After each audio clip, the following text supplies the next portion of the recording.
Ndeko kamera yange.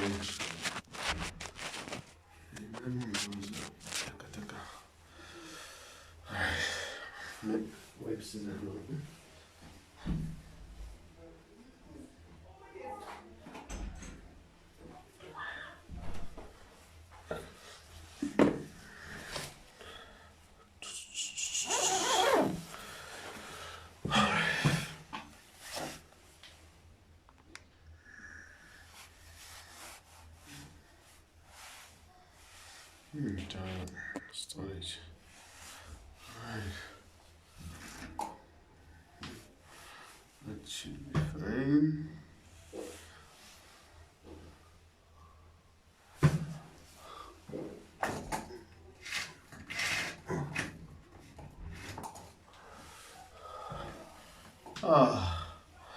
All right. Madam Sizamuna, walaikum salam, Remy Akero.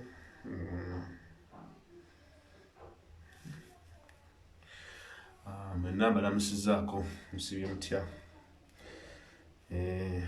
Ansubire kama Katonda akyakuuma n'emirimu mugezaagezaako abatali wabi.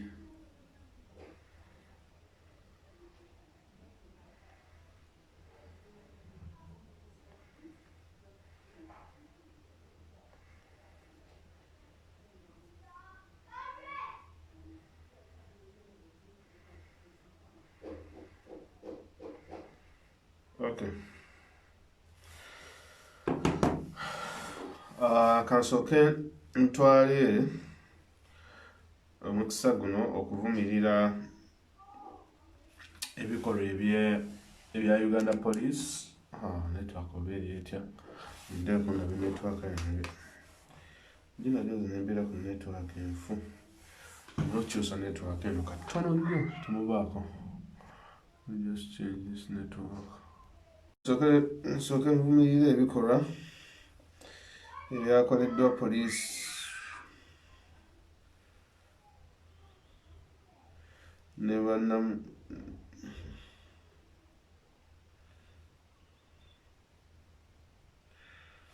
Uganda Police. Ebintu bye bakoze ejjo bintu bya kisiru, of course, but this is what we signed up for anyway. Nze kyengamba abantu nti these things are expected, really expected ebyo, because buli Museveni wakola ebintu ebyo, of course, it delegitimizes his reign n'obukulembeze bwe, ate ne legacy ye ng'omuntu, of course, eyongera kufa. Nti teri kirungi kijja kwogera ku Museveni as we speak today, nti kakati ayingidde mu bitabo by'abakulembeze abakozesa military rule oba military power okufuga Uganda, because there is no change the way we are today nga we twali mu 66, nga we twali mu 70s, mu 86. It's all the same.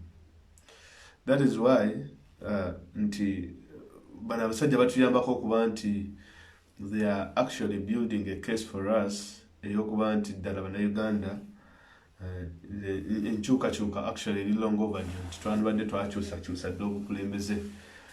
But it is unfortunate that some people actually do not see it. Kyesimanyi lwaki. You see the problem nti Africa today, or Uganda in particular, bannakyemalira abasinga abantu bebacunya batera nnyo okulindirira ebizibu bimale kubatuukako, then afterwards balyoke bajjukire. They will first wait, we mubagamba nti guys please come and join the struggle. Tebinkwatako kasitandi bulungi. But ebintu ebitandika okubakwatako, that is when they lose people, when they financial situations zaabwe nga zikyuse, emirimu nga gikyuse, nga tebakyafuna ddagala mu malwaliro, healthcare eri expensive, education eri expensive, then they wake up all of a sudden. But ne bava mu comfort zones zaabwe kitegeera mbadde awo nze n'endowooza what is funny is abamu ku bantu abasinze osanyukira embeera eyabadde ekamwokya of course ng'ogyeko ab'NRM kuliko baganda baffe aba FDC nabo babadde awo nga bakuba mu ngalo nti kaba bacunye bulijjo mugamba Besigye yali abyekoza tewali yali aganze sibeera akola nenga nti Besigye yali abyekoza. I've never done that, but the thing is nti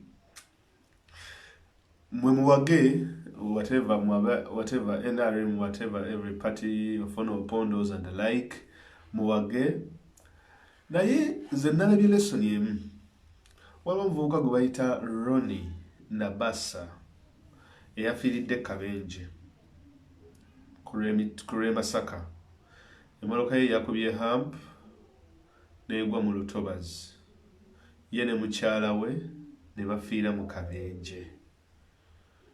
Of course ndowooza baleka babbidde. It was a very bad accident, a nasty accident. Well, tetumanyi oba Kabenje kabadde kapange oba ka happenings naturally. But what is interesting is the reaction of the public towards this gentleman. Si kirungi kwogera kintu kyonna ku mufu, but what happened was a lesson eri omuntu yenna alina awagira Museveni. Around 2013 or 14, KCCA nga yakajja mu buyinza.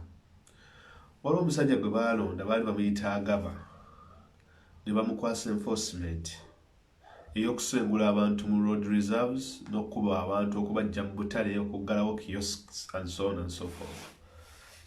Agaba yagenda esayidi z'eruzira ekitintale eyo. Agaba yagenda esayidi z'eruzira n'ekitintale. Watuukayo yayina musirikale munne yayina bodyguard we ne bagenda okusengula abantu ne people rioted. When people rioted, omusirikale wa Agaba n'akwata emmundu n'agitunuza mu bantu na opening shots na firing shots, live bullets. Almost I think 2 people died that day. Abantu we bafa Agaba naye kennyini n'amusikako emmundu bodyguard we naye n'atandika okushootinga all over the place because people were rioting nti engeri gye baali babagoba mu kiosks and so on and so forth. Now that incident, of course, fenna twagiraba ku mawulire and it raised the alarm of Ugandans.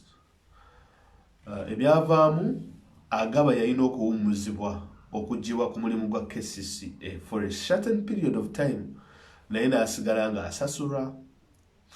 Ekyokubiri KCCA kye yakola yalekerawo okusindika Agaba mu field and he was redeployed within the same institution. Baamuwa omulimu omulala mu KCCA baamujja wano ne bamuzza wali. Agaba n'agenda nga akakkala mpolampola naye gye byakoma yali ali ku luguudo lw'e Masaka olwera ng'avuga oba baali bavambalala ng'ali ne mwannyinaze wa Museveni omukyala mwerabidde erinnya ne bagwa Kabenje. Agaba ye yafaamu yekka. He is the only one who died in that car. Ntabani wa muwala wa mwannyinaze wa Museveni ne bamuleetera chopper ne baali bamuyita oba kajubiri ndowooza ne bamuleetera chopper nejja nemweyaliftinga nemutwala n'afuna treatment kati akyali mulamu. Agaba ne balikaawo musajja n'afa. So of course Agaba okufuna omulimu mu KCCA yagufuna as a result of his connections with the first family.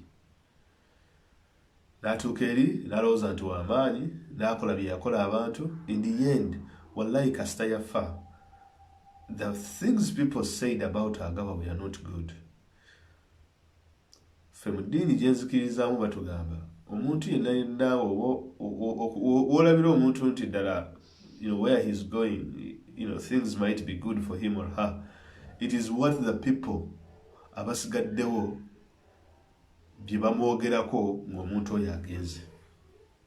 If anyone dies, abantu be basigala bamwogerako, whatever they are saying about that particular person,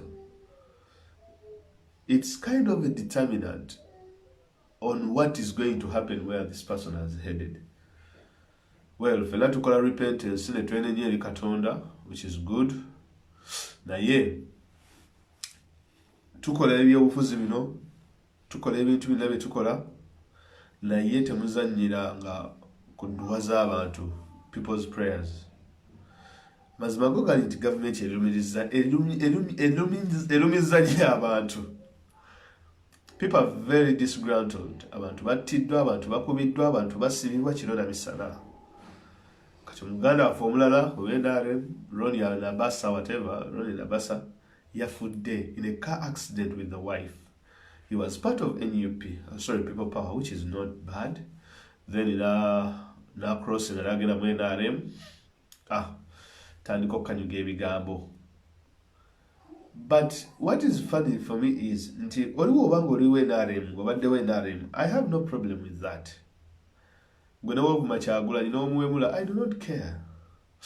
Naye obanga obadde wa People Power NUP and you cross over to NRM, then n'otandika okuwemula, n'otandika okuvuma, n'okola ki Kyagulanyi, just remember that time. Obajjukira akaseera ako, singa ebyatuuse ku muganda waffe Ronnie ne muganda waffe Agaba ebyabatuukako, what would you like people to say? What would you like people to say? Together. So you should be very careful ebintu byemwogera, because at the end of the day Museveni is just what, 76 years old, 76 years. Ebintu byonna byemukola, ebintu byonna byemwogera, everything is on record. Everything is online. It is not going to go away. In this day and age, ebiseera ebisinga neeraliikirira nenga nti neegomba nnyo bajjajjaffe abaaliwo mu politics w'omu 80, 70, 60, 50s, because the only source of record mu bintu ebyo is written material. Gwe tuddayo ne tunyonyereza, kijja kubeerera kizibu nnyo okusanga olupapula lw'amawulire, okuddayo n'olukebera n'ogamba nti olwa 1996 maybe 9th October n'olusanga olupapula lwa munno. You won't. It is hard. Maybe you can go to Makerere University and get some of these papers. N'osanga oba Museveni kye yayogera during that year, ebyo tebiri on record. Naye tumanye nti ebintu bye tukola buli kye tukola kiri on record. Leero nsobola okugenda n'ezijayo ka video ako ng'Agaba akuba abantu amasasi n'abatta. Nsobola okugenda n'ezijayo ka video nga Ronnie oba ebifaananyi nga Ronnie avudde mu NUP nga bamaze omukwasa obuvunaanyizibwa, then ate n'agenda ewa Museveni n'acrossinga. Nsobola okugjayo video abantu abaali mu People Power nga bawemula nga bavuma Bobi Wine, ate nga Bobi Wine talina kyabakoze. I can get all that information. So what Chetukola right now, it is leaving a footprint for the future generations to come. Nti abantu abalala kwe balirabira era kwe balitandikira. So we should be, omuntu yenna naddala abali mu NRM, you should be very careful whatever you're doing, because time will come and people will say nti ono omusajja, people, and ekisinga okusasa Katonda ajja kuwangaaza abantu abo baweze emyaka 10 babatunuleko balabe ku mbeera ey'okuba nti nno bafugibwa nabo nga n'ebigambo bibaayogeranga nga babibatuluzaamu we bati nga tebasobola nakukkiriza nti be baabyogeranga, which is funny. You know, waliwo Katonda alina engeri gya punishinga. I'm a big believer in religion. Katonda ayinza okupunishinga by making you okuwa obulamu obwenkomere, like n'okula in old age, naye nga it is a punishment. Okunowa kuwangala ya n'owangala naye nga it is a punishment. Timbuwangazi bw'omwo n'olaba abantu ba family yo nga bakwekenneenya, what do you call that word? Bakwekanya. Teri ayagala kukwatako toli mu care home weenonedde everything buli kimu everyone akutunulako baliga muzeeyi naye alina entondo muzeeyi kino muzeeyi nga it is just a punishment ng'owangadde naye ng'oli bali mu kukusabula nga miggo gye gikulya ng'owangadde naye nga buli kanaku bazannyabo clips kakati leero bayinza ogamba Nasuru yaliisanga abantu siripa simanyi waliwo gwe baali bayita Isaac Maria Mungu waliwo be bayitanga banno parking. These people are lucky olw'ensonga nti tolina gy'ogenda kupuulinga footage nga Nasuru aliisa abantu sapatu. The best you will get is articles and pictures, and of which the pictures you will get is just black and white.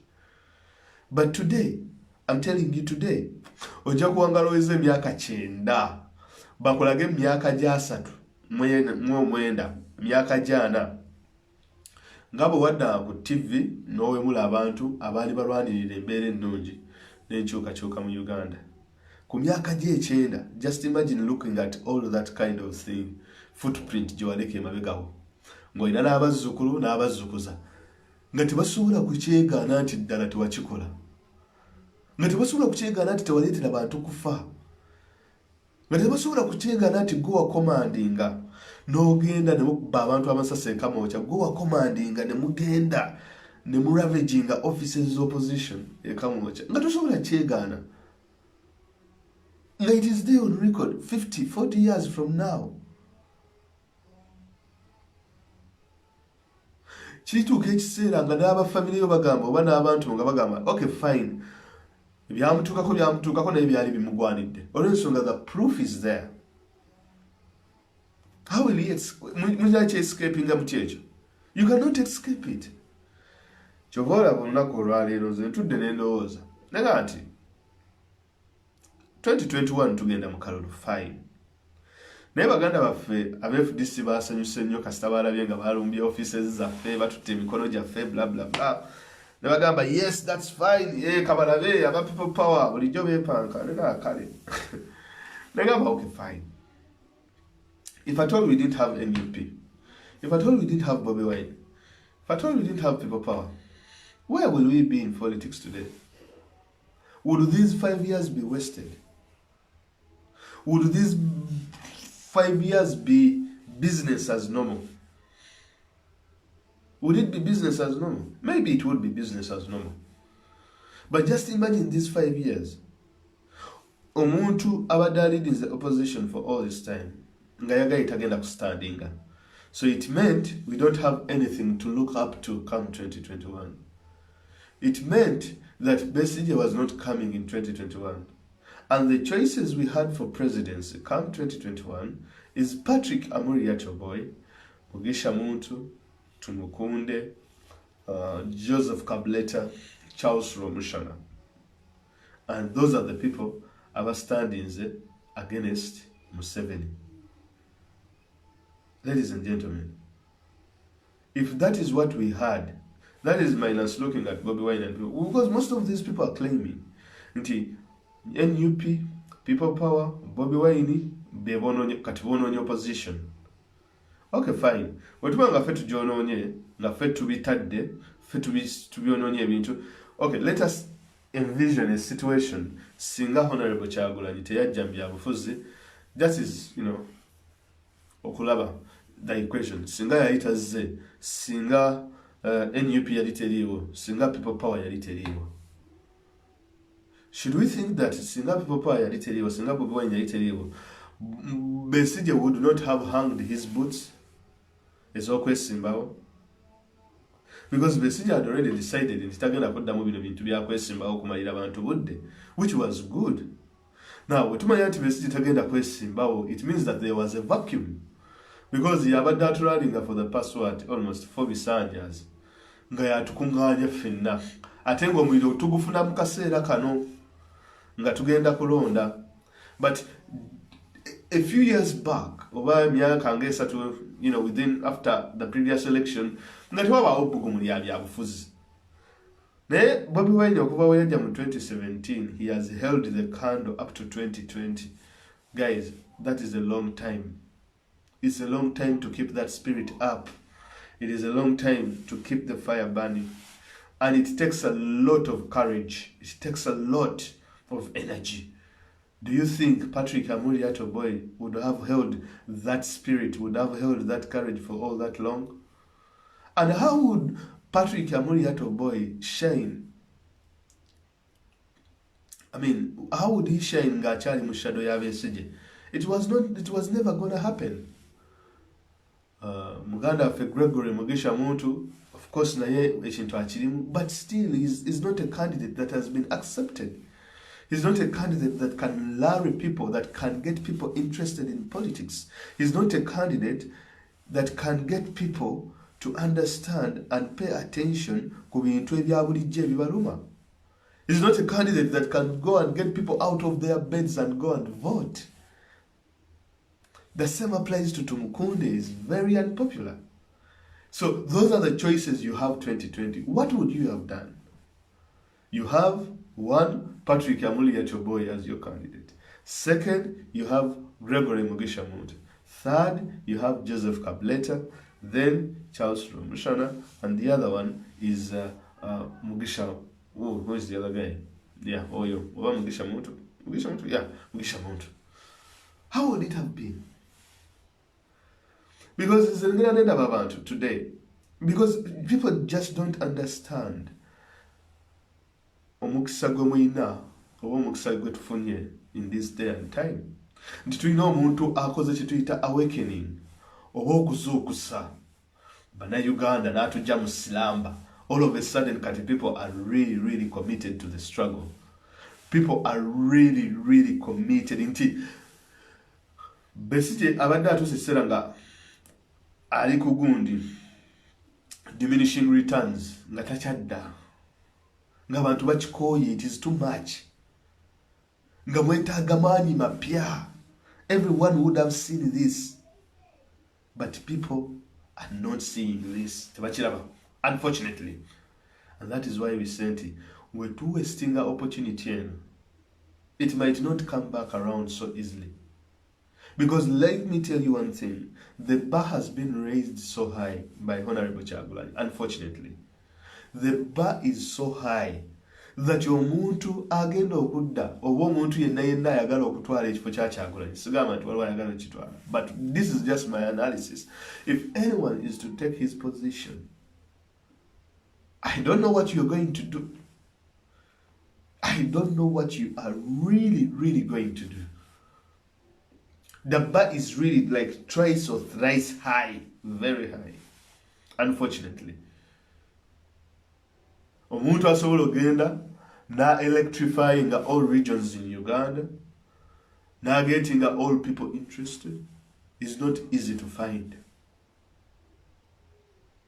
By 2016, Colonel Dr. Kizza Besigye, the Mama Mbabazas of this world, the Mama Mbabazas byebufuzi of course here, but by 2016, Kizza Besigye, his stronghold yali esigadde mu Buganda na Kampala. Eastern Uganda yali takyaliyo, North yali takyaliyo, ne West kumpi. Kyebamulaba ne ba parliamentarians baafuna batono. Kitegeeza nti by this year, ba parliamentarians ba FDC babadde bagenda kendeera like 2 times, like babadde bagenda kendeera dala. Like babadde bagenda kwesala mu half. Because ANT has already split the party.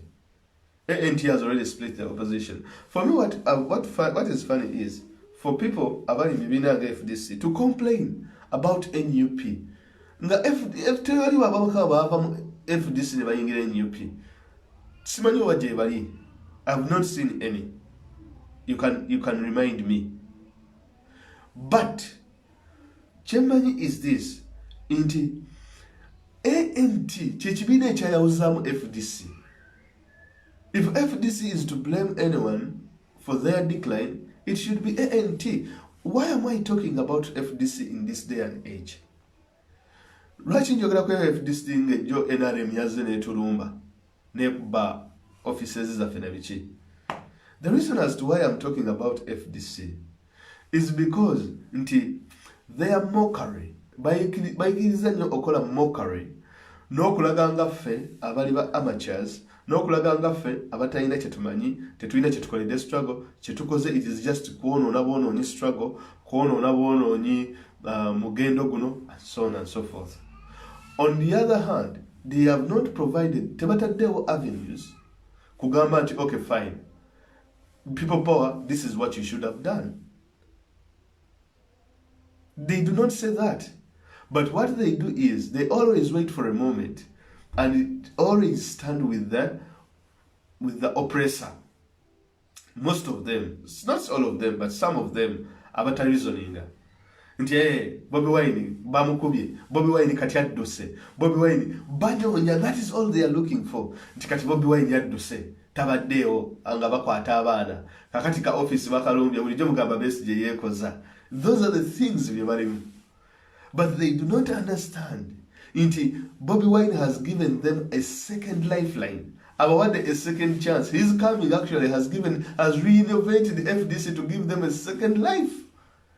Second chance. Hey, second chance. They have given them a second chance. But politically, because they would have come, the problem isn't it? Bote bayagala kukkiriza nti ddala ekibiina kyali kikendedde amaanyi. But they would have accepted nti ekibiina kikendedde amaanyi and then come on the table. Nemugamba okay, twagala kujja. Because look, omusajja yateekawo enteeseganya zonna okulaba nti nno bakolaganira wamu. No, teri kibiina kya approaching Bobi Wine. Bobi Wine approached all these parties to make sure that they forge a unity, but all these people refused. Buli omu yali ayagala kumukozesa because they thought nti Bobi basinga okutegeera ennyo ebyobufuzi. This is a young guy yakava mu music we biki mukaleti tukakozese, then afterwards tumwali tumusuulewo tuyiseewo ebyaffe business as usual. But it didn't happen. It didn't happen. So, if whatever happens in 2021, abo bonna abali mu opposition, they have themselves to blame.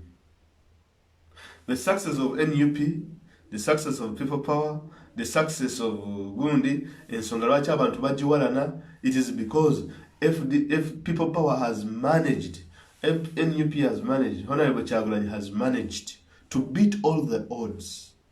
Nakuba abasajja bano bonna bonna abaali bamuwadde omwaka nti within 1 year ajja kuba takyaliwo, within 2 years ajja kuba takyaliwo, within abaali bamuwadde okamba by 1 year ajja kuba aweddewo. All those people he has beat odds zonna azikubye. Odds zonna azikubye.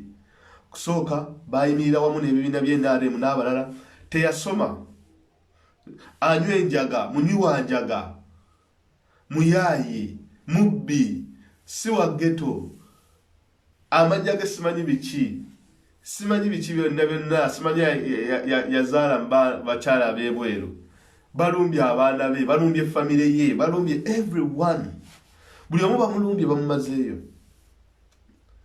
Shegera babbabi babakubyemu bukatuuni, babadudolinze, abaana babadudolinze, kati ne ba Solomon tebakyalina private life. That is what they have done to him. Against all odds. How is that even possible? In just 3 years, omuntu nokola, nobera mu political party eyo, ne featuring ababaka. Because as we speak today, NUP is members of parliaments mu Uganda opposition. That's what I mean. The opposition is members of parliament, NUP. Within 1 year, echonga chikoze. Kati cho FDC wechiraba. It is not good news. Because now when bachari mu conundrum, they don't know which route to take. Should they follow the Besigye route? Or should they follow the Amuriat route? Nti Amuriat agamba nze nja kwetaba mu kalulu. Besigye agamba akalulu tekakola. Nti Amuriat nebyalonki yo sijja kujjayo. Besigye agamba akalulu tekakola. Ba parliamentarians leero bagenze kwewandiisa aba FDC. Mu kalulu, what is wrong with the party? I would have listened to the FDC singa they stood on their word. Nebagamba n'ababaka tetujja bateekawo. awo nandikakasizza nti these guys they are true to their word nti ddala yeno FDC yaddala nti n'ababaka LC5 bla bla bla tetujja bateekawo. What is the logic okuba nti mu futuringa ababaka okubanga mu futuringa presidential candidate ng'ate yo former presidential candidate yennyini yakuba tactic gye mukozesa ate mu kibiina kyammwe n'abamu kuba contestinga nga nabo bakozesa tactic yemu bagikubisa NUP mbu mugenda kwesimbawo NUP kiki kye mulowooza munaakuba Museveni mmwe temusobola Museveni tavaako n'akalulu kiki kye I mean what do you want wabanga tavaako n'akalulu why are you partaking in the election? Emikono miliyoni 6 bagibbye gyonna okuva ku offices zaffe. What is happening today? These politicians, they have been humiliated. Some of them have been beaten so much that they know the trick. Nti buli wokuba NUP oba ogiwa mileage. Kakati abamu baba baagala be baba bakuba.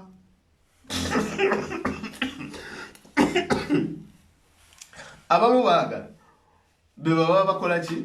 Be baba bakuba. Okuba tuvumirira ebintu ebyakoledde busajja obwo bwa yero. But unfortunately, other political parties bo bagirabanga opportunity. Bagamba ako ke bakubye Bobi Wine abo abagenda kukola kati singa akola. That is what yendowooza yaabwe bo balowoolezaawo ssente awo nti buli w'omukuba buli w'okuba opposition buli w'okuba ebino ebibiina ebibaddewo ebirala sijja kubimentionira naye waliwo abamu nti nga bo buli w'obacunya nga kibawa mileage waggulu nnyo so they can go mu gundi zino mu organizations ne balaga look ya batukubye akitegeera naye gwe kati kankubuulire kati ekyo kiruma abantu sigamba nti no kintu kyakwewaana sigamba nti kintu kirungi but nze siraba I do not see the logic lwaki omuntu wa FDC ajja n'asekerera aba people power n'asekerera offices zaffe ezamenyeddwa n'asekerera Honorable Kyagulanyi musajja wattu n'asekerera abantu baffe bonna abakwatira over 100 people n'asekerera abannayuganda bonna ababadde bakola business NUP n'abasekerera lwaki abakola ekintu ekifaananawo ekityo. It is because whatever happens in 2021 omuntu agenda okuba nga awulirizibwa mu byobufuzi bya Uganda it is only Honorable Robert Kyagulanyi Ssentamu. His profile is being built to the extent into Uganda newe naba egenze mu lutalo oba egenze mu revolution whatever happens noli no anabanga ya or even if it is another person who have orchestrated plan B no one is going to go into those negotiations okuleka Kyagulanyi yagenda okuba mu negotiations any negotiations that is pertaining about Uganda peace security anything that happens it is Honorable Kyagulanyi. Era leero n'otuuza olukuŋŋaana ki ng'oyogera ku byabufuzi bya Uganda nga Bobi taluliimu teruli legitimate. Terulina legitimacy. Every investor mu nsi kati any investor ayagala omusiga nsimbi ali serious ng'ayagala kuteeka ssente mu Uganda tayinza kola decision according to what Besigye thinks. Takola decision according to what Mugisha Mutu's plan is. Takola decision according to what Tumukunde's plan is or Kablet and all these are 46 presidential candidates. They are only making decisions looking at the events that are happening at People Power headquarters, that are happening to Honorable Kyagulanyi. He is the man to follow. That is why okubibwakwe okulumbibwa ku offices ke the international press yona ebe kiriko n'ekikavalinga. Weba kuba Mugisha Muntu de Mugisha Muntu yani tajja gana abantu kujja kola business tugende tukole the investors will still come. Kyagulanyi ye muntu asobola n'okulemesa pipeline eya oil pipeline yeyo gyemulabeeyo. What? 1,442 kilometers. 3.5 billion US dollars. Asobola ogiremesa.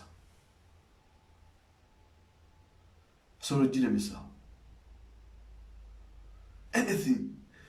asobola biremesa ebyo byonna.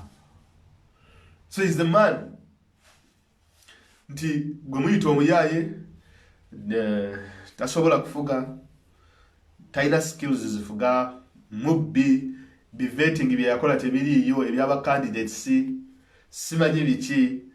Naye n'olulira ayogera nti simanyi NUP vetting process yammwe yaki. These people are just jealousy. Abantu bali jealousy.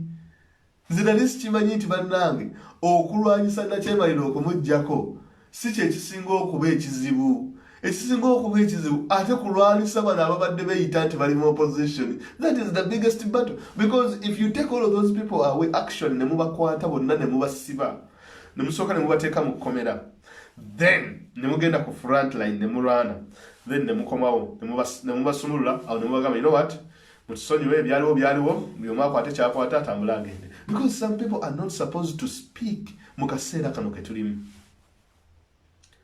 Okay, they have a right to speak, but some people are not supposed to speak or do anything mu kaseera kano ke tulimu.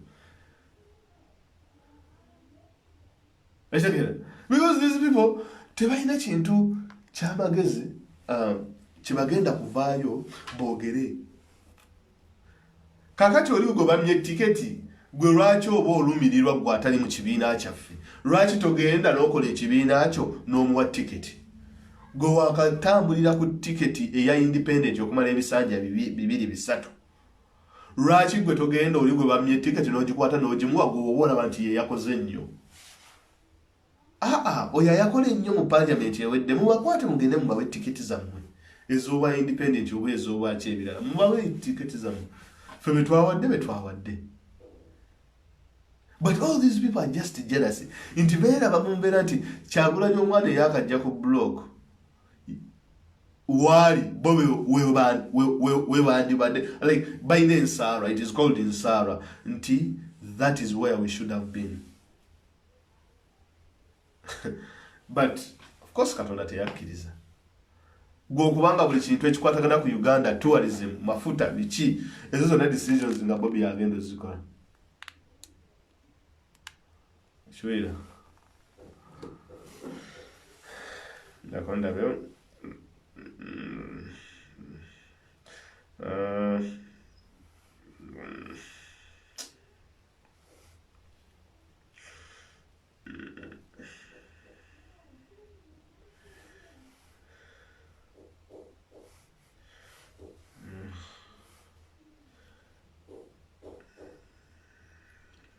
Ezo zonna decisions nga Honorable Kyagulanyi oba Bobi Wine nga yagenda ozikola, nga yagenda okuba commander in chief ow'amagye ga Uganda, police, security forces zonna, nga yakola budget, abasinga bye baagala okuba nti no bye bakola budget.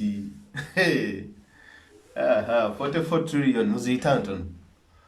Omanyi kitegeeza okuba nga gwaziteekako omukono nga yali wali ku UN. Kati abamu baali beeraba nti kale singa nzaali awo ku UN nga njogera akaana kano akataayina nangatto nga kasoma kayinza kati okuba nga ke kali awo. Munna Katonda bwagera kitegeera Katonda wakyo wakola ebintu bye.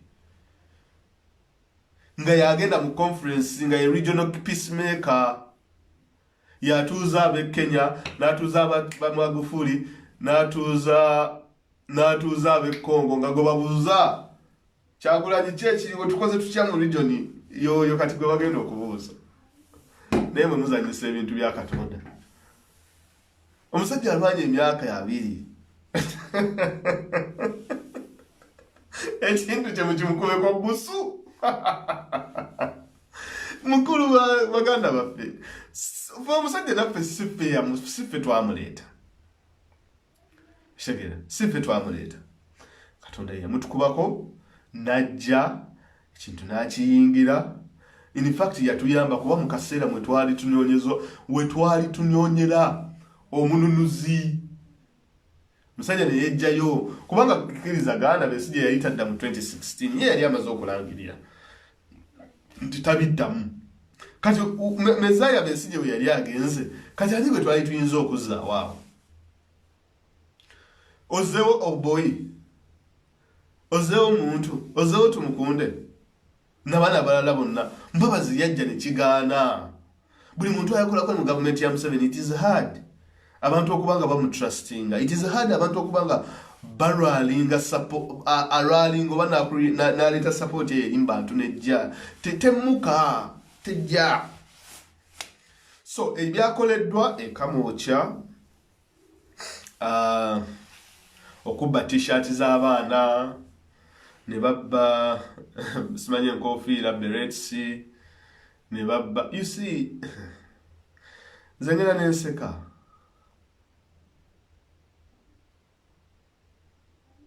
Zengera n'enseka.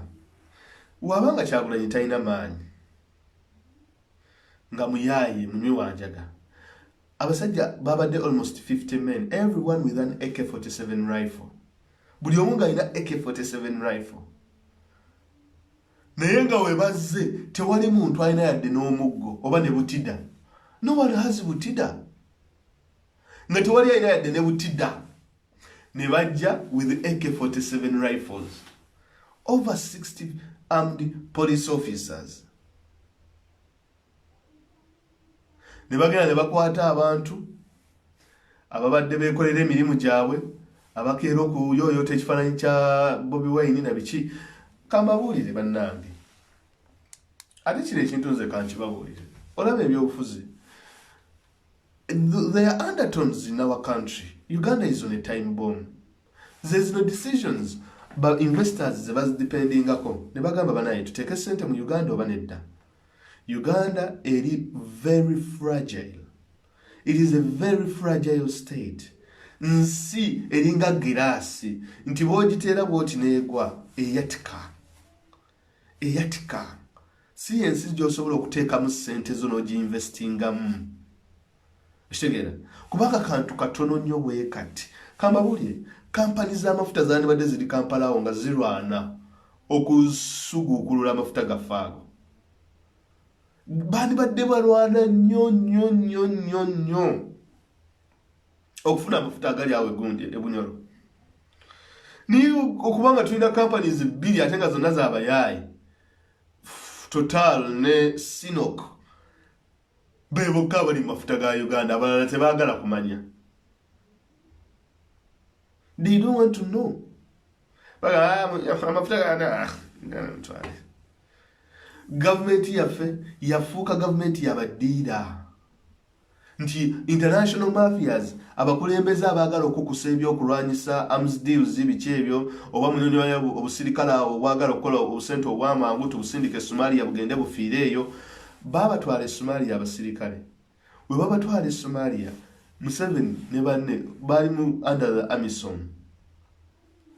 Nga American government yebasasula cause policy ya American ennaku zino is tekyatwala bajasi bayo kugenda kulwana ntalo ziri foreign. So what they do, they hire regional armies, these guys run, then they pay them. Kitegeera. Kati bukyemva mulaba buli muntu abantu bonna abasinga baagala nnyo gende Somalia abali mu police n'abali mu army. Olw'ensonga nti that is where the money is. Kakali ate ne Somalia, the problem is this, nti buli we baatuukanga eri ne bamala okulwana, they were not paid in Somalia. Sente bazikwatanga ne bazisasulira mu akawunti zaawa eze Uganda. So that nti ekisooka bakuba enjawulo ku forex, foreign exchange, kubanga nga bajja gamba tujja kuwa $250 buli mwezi. Kakati bagamba tukuwa $250, wootuuka e Uganda gye bakusasulira mu shiringi, dola ne bagikuba ne bagissa bwe baba bakusasula, ate bwe baba bazijjayo eri mu America ne bajambusa, omujaasi n'asigala nga mission tagifunyeemu. Abamu kasita bafiirayo ezo ssente tebazibasasula, ziddayo mu jjamba lyabwe ne balya akasente. Kyatuuka ekiseera amagye ga UPDF agali mu Mogadishu n'ebitundu ebirala byonna ne Somalia nti they had to sell bullets. Baali balina okutunda ebyokulwanyisa bye balina. Okitegeera? Omuli waliwo nti Bobi Wine's home is under attack. Ate oba onnimba manyi nsaagala bandabe. Let me check his page here. I I think I will confirm if I get Sina Chenda back home. Whoever you are saying Bobi Wine's home is under attack. When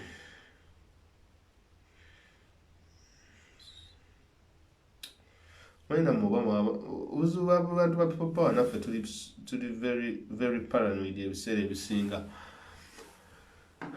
The home is not under attack. I have not seen it anywhere. So, because on Facebook, then you can connect Twitter one. Bobi Wine.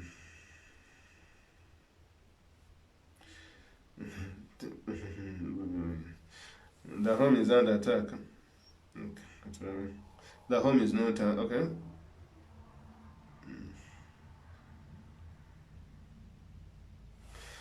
Some Bobi on home. Himself admitted to social in the prison. Okay.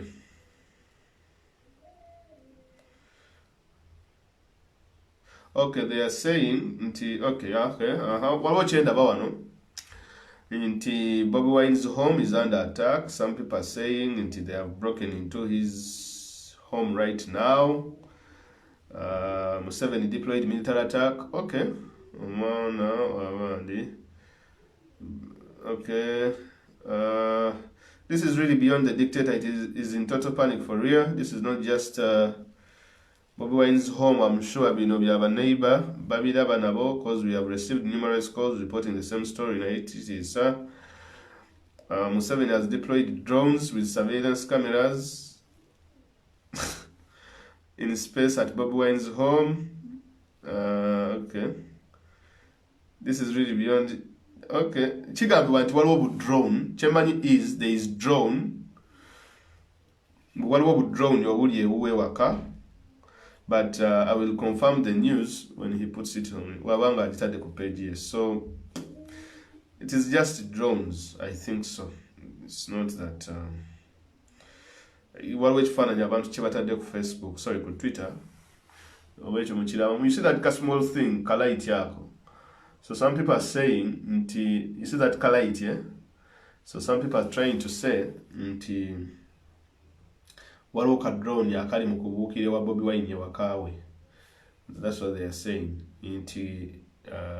Bamtadde ko. So that's what they are saying, that he's under attack.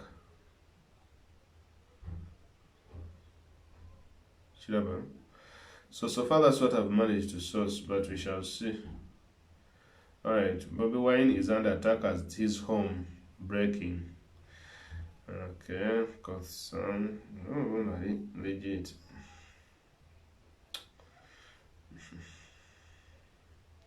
Alright, so they are saying that he's under attack.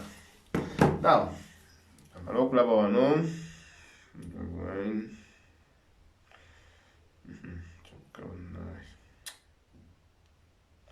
Alright, I don't have the right information, but if any more information comes in, I will let you know. So most of the people are saying that he's under attack, but I've not seen the information on his page. But if anything comes up, of course, I will let you know. But what they are saying basically, it's drones. That's if yeah, drones. I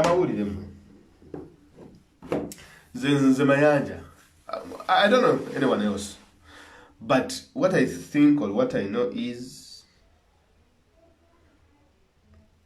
Bobi Wine is not your very regular Joe. Like, he's not a regular person. The best Museveni can do to that guy is intimidation. Bazene mundu Chinana, almost 80 guns at the secretariat. Bazene mundu like 80 guns. Katujane mundu Chinana. Bani bogendo kuba masas. Honestly, tell me. Wojene mundu Chinana, bani bogendo kuba masas. It is just intimidation. It is to intimidate people. It is to strike fear in people. Museveni Chayagara is one thing. He doesn't want people to turn up to vote. That's it. Tayagala bantu bajje kulonda. Because if people come out to vote, there is no way he's going to come out n'agamba naye akalulu kabadde legitimate. Sorry, nti akalulu kabadde nti akalulu yakabbye biki. It is going to be hard for him to rig the election. In Burundi, in the previous election, was it 2015? I think around there. Oyo omusajja gwe bayita Nkurunziza ye yafa. Towards the election, do you know what he did? He bombed the entire capital Bujumbura. N'akuba bomb mu Bujumbura, n'agenda ne northern eastern parts of Burundi, n'akubayo nayo bomb. So that he would strike fear in people, so that people don't turn up to vote. Nti abantu tebajja kulonda, so that people can be very, very, very intimidated to go and vote. That is what they want. That is what they want. You see, all these things are strategically done by the dictator, by Museveni himself, to make sure that people see these things. Like he wants us to see these things like, oh, banaya tute mundu nagende kamocha bichi amajega sazeko blah blah blah batute ebintu by'abantu babisambye babijjeko. Yes, that he wants to send a message, because if he wanted to do those things in secret, he would have broken into the offices at night. Mugana. He would have gone chirona akwata abana abayine ebipande byonna ebya Bobi abatunda amasati bandi bakutte mu makubo. Nabagenda nga babachunya nga babakwata muleta amasati ago mugalete intelligence nga bwekola. But what they want to do is do everything in broad daylight. Make him mumukolere konge ekyokulabirako. Show him that he's weak. Show him that he doesn't have any support. Mumulage nti n'abantu tebamuwagira. Mumulage nti n'abantu tebamuliko. Abantu tebali kusaidiye. Show him that. Mukilaga abantu. That is why they do these things publicly. And the other thing they do these things publicly is they want people to retaliate. So if you retaliate, then they get a justification to send a worse message of shooting into the people and killing people and striking much more fear. So you try to provoke the populace. Tugende mu wino, what do you call that place? Kajja. Tugende mu Kajja. Tubajjako ebipande bajje bekalakase tubakuba emiggo bagende nga batiriika emisaayi tukubeko n'abamu amasasi bafe, and then teyajja kujja kulonda. That's what they do. But whenever people keep calm and remain resilient, ne basigala nga bakyasaba ebiwandiiko bya Museveni, ne basigala nga bamulemerako, basaba accountability, bamugamba amanya go wakyusa gati. Oh my God. You see, Museveni teri bintu bimulumanga ebyo biri personal.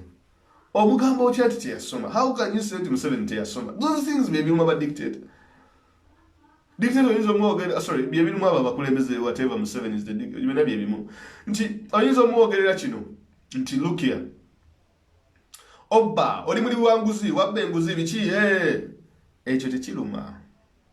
Ekisinga okumuluma is when you come out and speak about his education background. Whereas he might have gone to school. But the problem is you're casting doubt in the people. When you cast doubt in the people, you're actually playing his game. Now when you play his game, that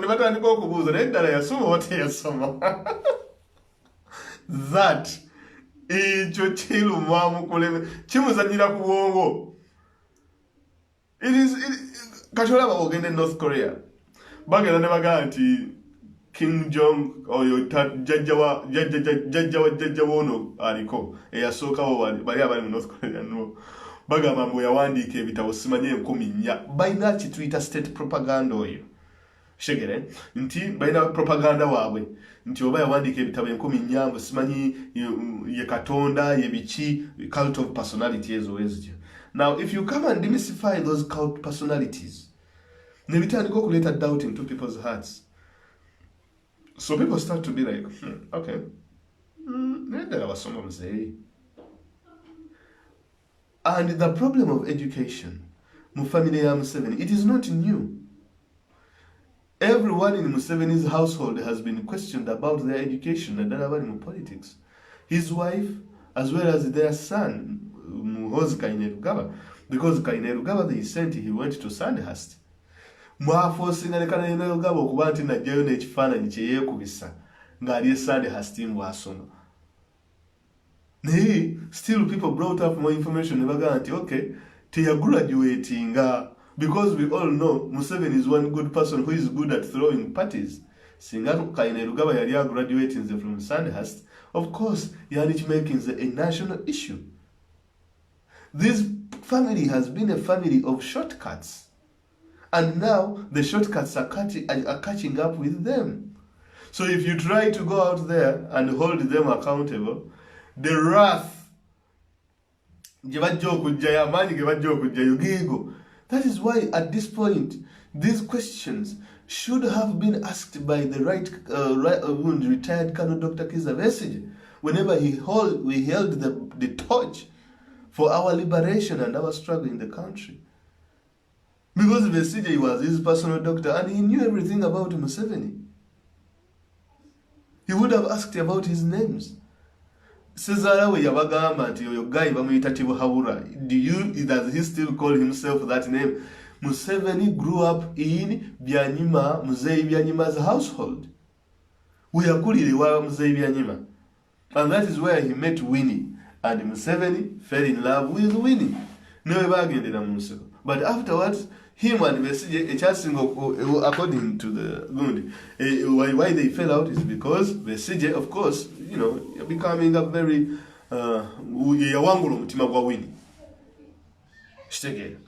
But Besigye knew all these things. He knew about the name, he knew about his education. These are the things he should have asked. Kakati olwokuba nti people power yekijeyo n'ekireeta kati everyone awoza kati ekyamanya. What is wrong with the names? What is wrong with this? What is wrong with the Museveni's names? What is wrong with the Museveni's what do you call it, education background? Museveni yasoma biki leero aba alumni association ya University of Dar es Salaam, alumni association of Dar es Salaam yagambye nti balonze Museveni kuba alumni of the month. Bulijjo balina ekyokumulonda kuba alumni of the month. Lwaki ekirabo bakimuwa towards the election, number one. Ekyokubiri, banaika drone akali ewakyagulanyi ako tekalina kyekayinza kukola. If anyone knows what drones do, drone tezina kyamaanyi. I know it is there.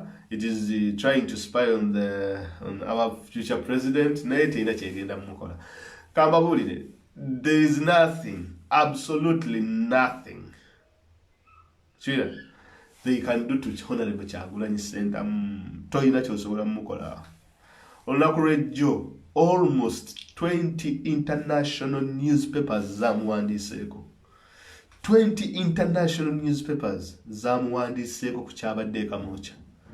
Yesterday, 20 international newspapers zamuwandiseeko. So, whatever they did, Bobi nyini kambabulire. These guys said,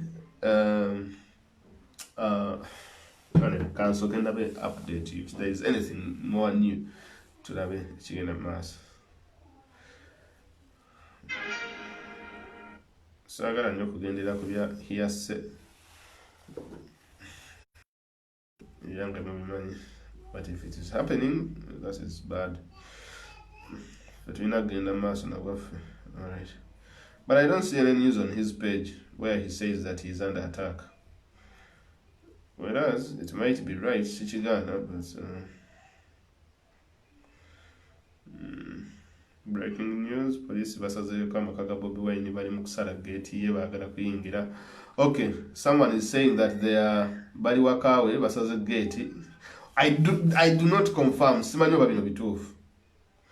But they are saying that bali mu kusala gate. You get it, so bali mu kusala gate, guys, so okay.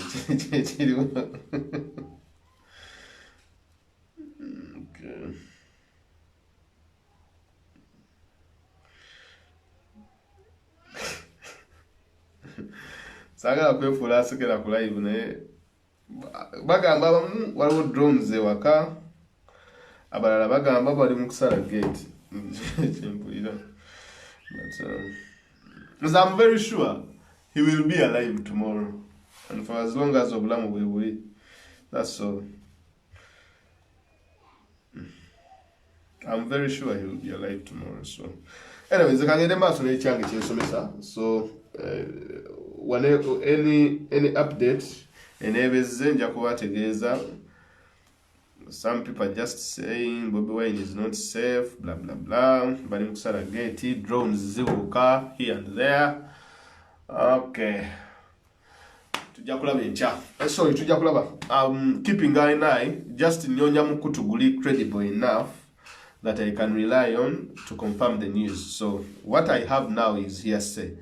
What I've checked on Twitter as well as what I've checked on Facebook, it's just hearsay.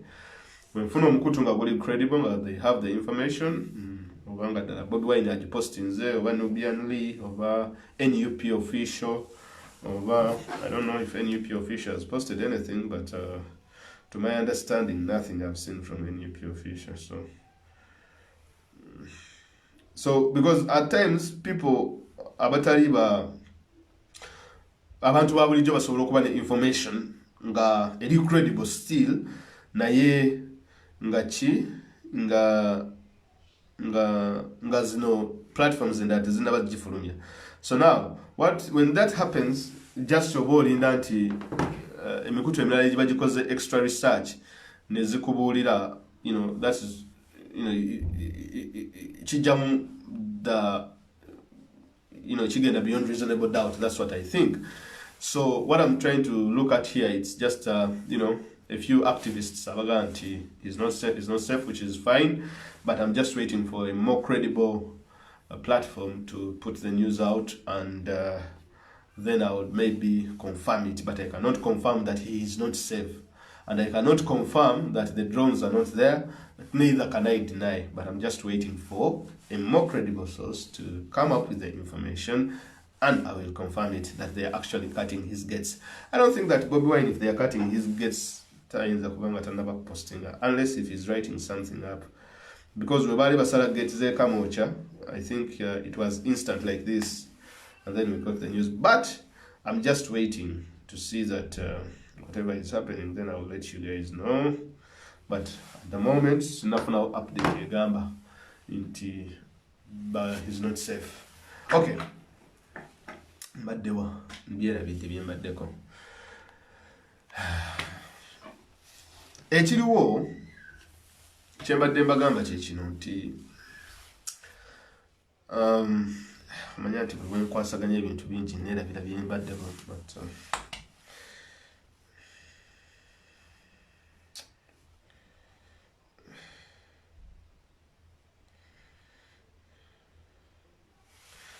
all right.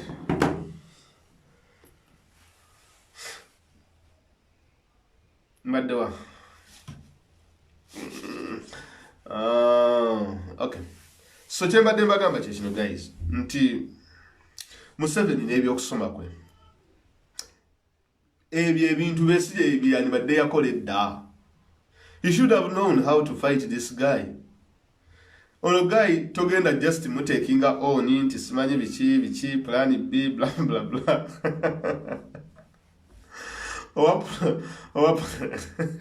Owa plan B. These people nemwe mulowooza okulwanyisa nakyemalira kyangu oba oyagala okulaba nti ekintu ekyo si kyangu mwe mukibuuzanga Besigye, mukibuuzanga Honorable Kyagulanyi. Now Bobi Wine is the one who knows what it means to fight a person who has been in power for 35 years.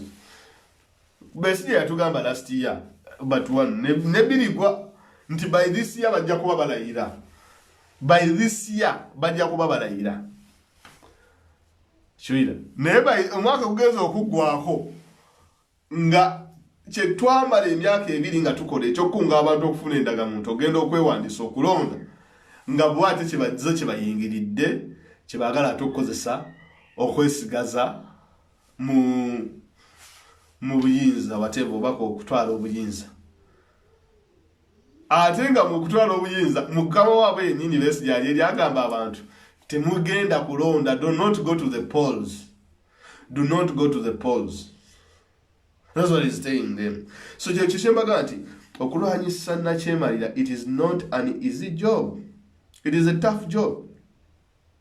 So if anyone can stand up against that, if anyone can sort of violate standing up against all those guns that were in Kamocha, well, hats off for those people. Because not anyone can do it. Hats off. olowooza kyangu anyone yabadde kamocha at that time nga batwala ebintu byabwe is the one who can tell you what that situation feels like, because what this person looks for is to strike fear, is to it's to intimidate people. Lwaki kwogera ku mannya ge, lwaki kwogera ku byakusoma kwe? Because mu family yekka yabadde ng'omuntu gwe balowooza nti yasoma. People were saying nti yawandika ne dissertation oba yaliko what was it, oba revolutionary violence oba biki gundi Franz Fanon oba that African philosopher oba kwe yawandika gundi ye. Leero abalumunayi ba University of Dar es Salaam ne bamuwa ekirabo mbusimanyi yalumunayi asinga.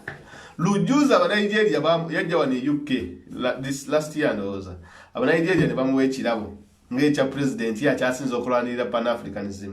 Nenkuba essimu wala inakuba essimu where he got this prize from. Ne babuuza bakulu mbadde mbuuza nti omusajja waffe mwamuwadde ekirabo mwebale nnyo okuba nti no mwamulabyemu ebirungi ebyo. Naye njagala kumanya ebirabo bino mubigaba mutya? I made my due diligence and I asked musajja yangamba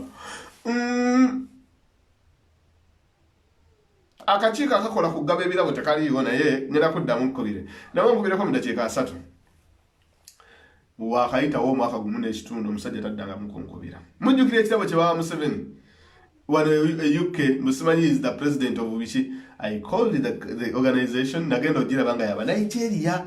Omanyi muno mu Bulaaya mulimu abantu si buli kalabo nti olina okukkiriza. Waliwo obulabo bwe bagaba nga ogenda n'obugula then nojja n'obureceiving, like you buy the prize then you come and receive the prize. Just to build your credibility. Wobola banga PR yo, you know, abanga PR. Kakati balusi bagende yo India yo ne bafuna obulabolabo musimanyi Uganda is voted for this, simanyi they have voted Uganda for that, simanyi bichi and all that. Nenga basically what these people are doing is nti ebibidabo bibaba what be legitimate. Naba bitegeka tebalina credibility, tebalina na integrity. Which is quite interesting. So kakati neyo University of Dar es Salaam kyekola eri mu kweyonoona nga yo university, because ebintu bye bakola ate batandise kakati ku engaging mu politics wa Uganda. Nti Museveni atandise okubakozesa okukola ebintu ebyekisiro nti kakati batandise omuwa ebirabo. Akiwera wabanga ddala muzeeyi yasoma siraba lwaki aba blockinga, cause omuntu we bakusaba ebyokusomako ate tulina kujja kutwala mikono gy'abantu gyakwewandiisa kuba wali kama kya university kitegeera si primary school or secondary school. Just come out, prove to the people you went to school. Why is it hard to get someone who went to Ntale with Museveni? Why can't they come out and stand for him? Why is it so hard to find someone who went to University of Dar es Salaam with Museveni? Abantu bangi nnyo abaali basomera Dar es Salaam. Why can't they come out? Backing what he's saying. The same applies to the First Lady. First Lady the same applies to Muhoozi. So these are the things that we are always talking about. I think they knew. That's it. So these people are now struggling, which is fine. But anyway, the other thing is the issue of the name, of course. Until before say we have always been in the sham.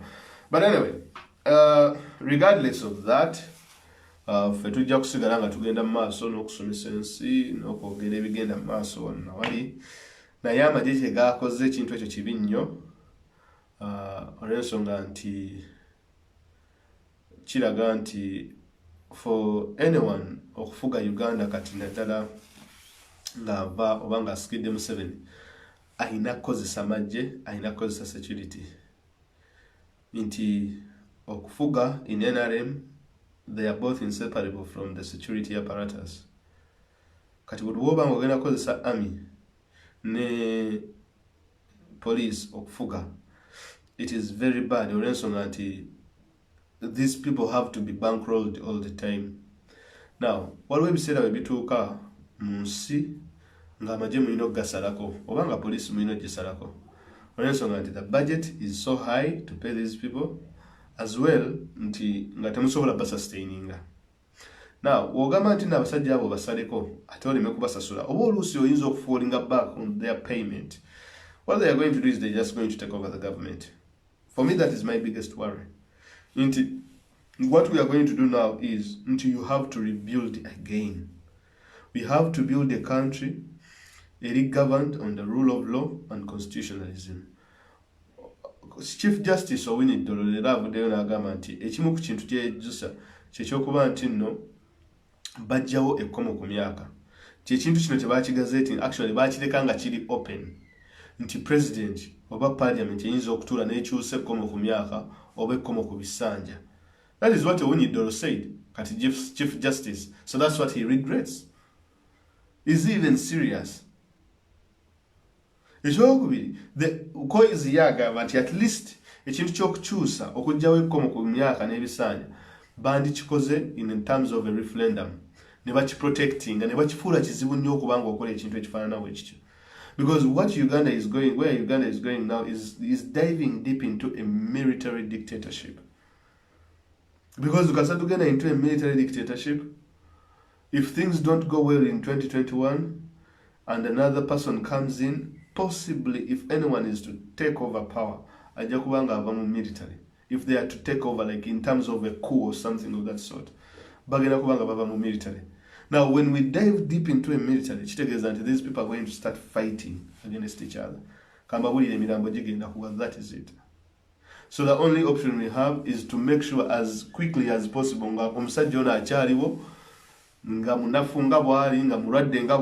have to take these people out. Let's go and vote in big numbers. Go and vote in big numbers come 2021. Please go and vote. Because if you don't do that, temula wanti kafie koma kusaa sato is Uganda. If things get worse, and they are about to get worse, if we do not tetukola shit what's going to happen? Kafie jakutandika anga sawa 12. Sibalimba. It is going to start at 6 p.m.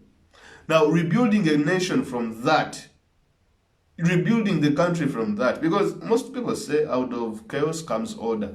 Until at times the country has to hit that sort of instability for it to get back on its feet. But we do not have to go into that in this 21st century, guys. We're not getting into that. We don't have to first get destroyed and then be rebuilt again. We do not have to do that. Because Uganda is going to be a failed state. And countries like Tanzania, countries like Burundi, countries like Nairobi, what do you call that country? Burundi, countries around Southern Sudan, they're going to be way ahead of us. We cannot rebuild from that. Social order, everything is just going to collapse. The only solution we have is to vote Museveni out of power at the moment, take him out of power, mukwate. Because the good thing is, if we take power through the vote, tufuna international recognition. And if Museveni there refuses to get out of power, of course he will be pressured by the regional organizations like the East African Community, the African Union, and others. The same that happened to people like Yahya Jammeh and so on and so forth. So if Museveni is undermined, these countries will close their borders in terms of trade. Trading. Now, almost 90% of Uganda's exports come from Mombasa. And there are most of the countries, if the UN, if the African Union and the East African Community, they take all those sanctions, we cannot have airlines coming into the country. Most of the airplanes that go to Uganda, these are flights that are just connecting. It is connecting up from either Addis Ababa to Kampala, Nairobi to Kampala, Durban, Pretoria to Kampala, what do you call this country? Dubai to Kampala. These are flights. We do not have any direct flights in Uganda. So if we use that opportunity, most of these things it becomes much more easier. Now, on the other hand, if these people decide to launch a coup, Uganda, number one, is going to be isolated by the regional and international organizations. The government is not going to be recognized. It will take like 2 or 3 or 4 years for that government, because what they do is you launch a coup, create a transitional government, because blueprint kati African governments ezisinga zebakozesa, launch a coup, mwewambe or one of the people in security, police or maje bawambe, then wewawamba, you create a government of national transitional government. Now, what most people are doing these days, baku leaders chebakola these days, wewawamba tebagala kuwaba civilian buyinza. They do not want to give the civilians power. The same thing has happened in Sudan, same thing has happened in Mali, the same thing has happened in Mali, Sudan, and even Egypt. They don't want to give power to the people. Baga manedda tulina transitional government, na transitional government yeyo inakubeera headed by a military officer. Right now, Sudan, as we speak, 200% inflation, and it is likely to go higher. It's inflation yagenda kweyongera. Because not a country wants to invest or trade in Sudan. The same thing applies in Uganda. If we go netubanga buli kaseera okukyusa obukulembeze, it is either through bloodshed or through a coup. Ladies and gentlemen, what you see today is even going to become worse. That is why we have to go out and vote and exercise this right. You see, what Museveni does is this. Agenda n'agamba nti, look here guys, bano Uganda amamanyi, tukwate tukozesa amateeka ge twateekawo, tubazanyire muri mateeka, then tuyiseewo ebyaffe. Tukwate amakooti tugakozese, we use the courts of law, tumala ozikozesa tuyiseewo ebyaffe. People don't want to, Ugandans don't want to go to courts. Ugandans don't want to use the law. No, whether the law is not fair, but still you have to stick with the law. The law is the law. At one point, there will be a mishap. At one point, your opponent will slide. At jack sliding. At one point, the law will be in your favor. No one the opponent work changa for 35 years in the lame favoring. There comes a time where the law will be on favor. And what happens to your opponent, or what happens to the dictator, is to scrap the law. Now, if you scrap the law, it means that the dictator are totalitarian, that they are going to only rule by decree. And if it reaches that point, you are actually winning. Because kakati chitegeza state eweddewo completely. But if you ignore the law, the loopholes is the one badofuna within the law to fight. Nazo batugenda kufuna opportunities zikozesa. In the end, what happens is, if you think directly into okujjako Museveni or okujjako dictator, we just go and have to get guns, go out there, fight, take him out, kill everyone, collateral damage. That's fine for as long as it's gone. She will say nothing to bother upon. Bang, then take the government. There is always loopholes. They will always make mistakes. These people are not demigods, they are not angels. They will always make mistakes. That is why today, Justice Owini Dolavayo Nagamba, nti twakola ya kukwata kuchi ya kuchusa myaka gy'aba president age limit is one of his worst decisions bakola. Ekyokubiri, the same applies in an election. These people are wise, but imagine people, they do not want to vote. So what you do is organize an election.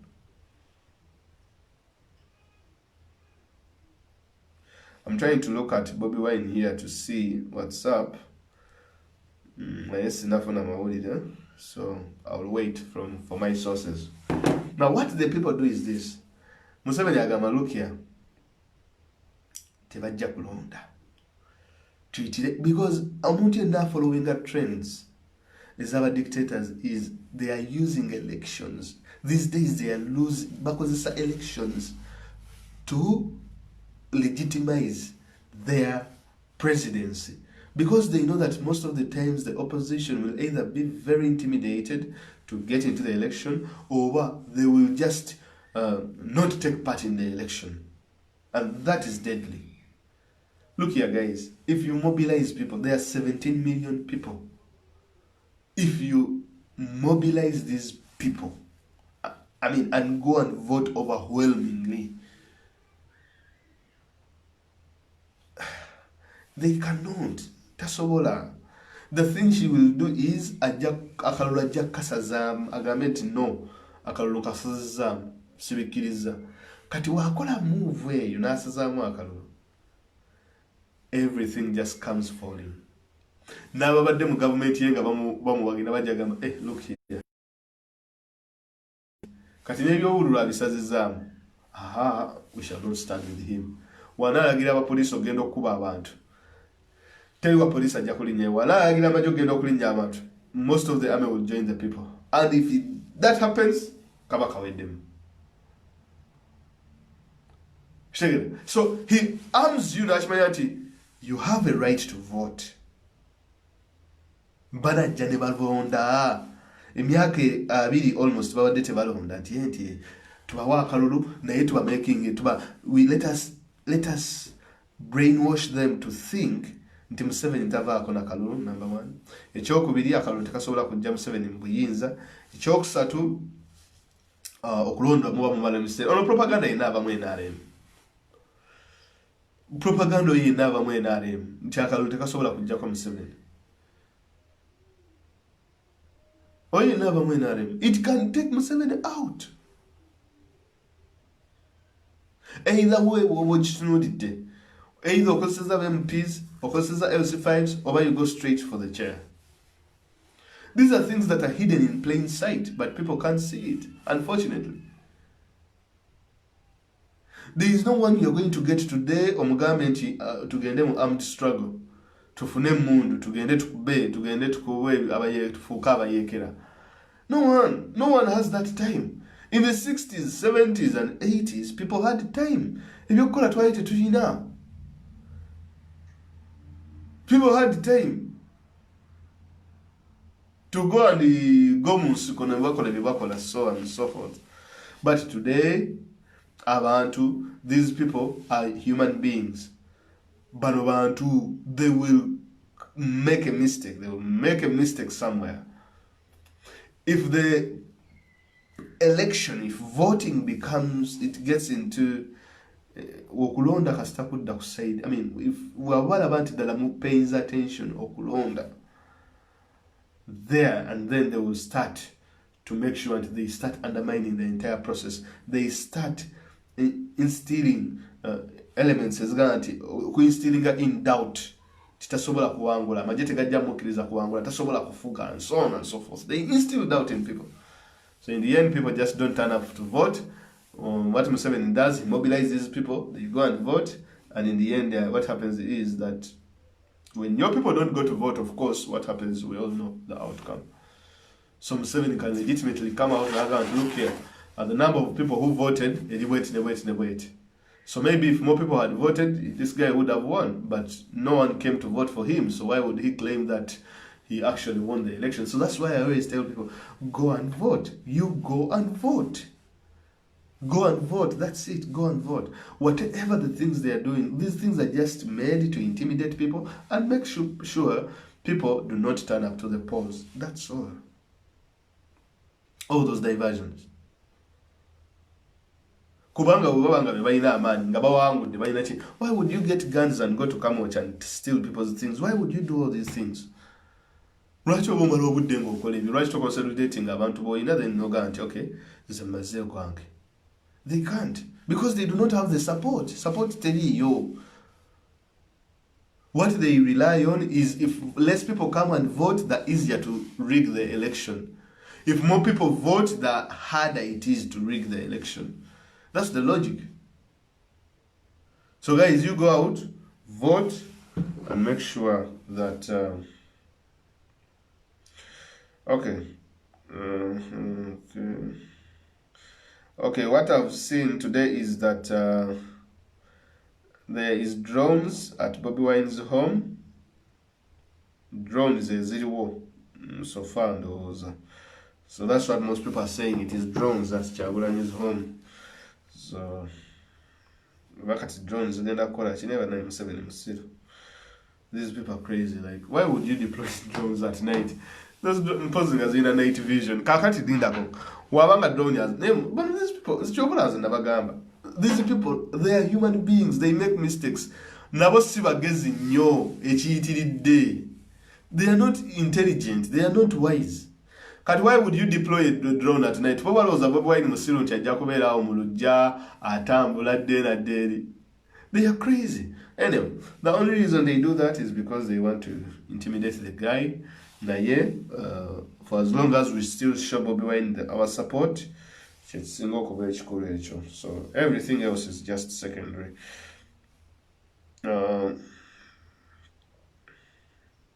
Nabadde following wano ndeko katono. Mwategedde omusango gwa musajja wammwe Bank of Uganda gye yakoze hamu bamukoze eki bazimuleseemu embi. These guys beekobaanyi okubba sente z'omuwi w'omusolo. Kakati we baatuuseeyo okuzibba aba-investor ne babategeeza kasita mugeze ne mukola ekyobusiru ne mu executing order. Banka zonna zigenda kuva mu economy ya Uganda kyekisooka. Ekyokubiri, teri muntu agenda kujja kukola wano business tebagenda nakuddamu kuwa bannayuganda loans. Kyobola Mutebire yavuddeyo naga nti ye oku DTB Kenya okuwola hamu sente teyeetaaga license mu Uganda okubanga bawola hamu sente. Kati omusango gwa hamu oli Justice Adonyo yagusaze ng'agamba nti singa maybe DTB Kenya yayina license ekolera mu Uganda, then maybe yandibadde standing ne banks. Naye ekyokuba nti no DTB Kenya teyina license oba teri regulated kukolera mu Uganda, kitegeeza it was illegal. Ekitegeeza nti harm should be compensated all the money. Kati labayo kitongole ekiri in charge of regulating banks and regulating all these transfers na biki kyavuddeyo ne kigamba abo actually tebeetaaga license. Kakati kigambo kyani kye tubatuuliriza kya Bank of Uganda oba kya kooti? Kubanga kooti egamba nti Bank of Uganda egamba nti these DTB Kenya guys should have got a license okuba nti no carrying out such a transaction. Bank of Uganda yabagambye fe tetwetaaga such a transaction oba banks nga DTB Kenya ezifaanana bwe zityo tezeetaaga license to operate in Uganda. They can operate their business as usual, but bayise mu Bank of Uganda. Why? Tusibe Mutebire ne banne baatudde mu banka ne bagamba. The reason is into the money hamuze yewola from the DTB Kenyan bank. It is not public money. It is not Ugandan money. It's not sente siza bana Uganda. Si bana Uganda be bazikwata nti ne bazitereka mu DTB Kenya. No. This is Kenyan money. This is money from the Kenyan public. Mutebire nayongera nagamba gundi nagamba according to the judgment yendo oza eje yabadde naga nti if at all this money was public money, then DTB Kenya would have needed regulation. Would have needed amateeka ga Uganda gandi badde gagikwata ne kuba nti no yandi badde yeetaaga license.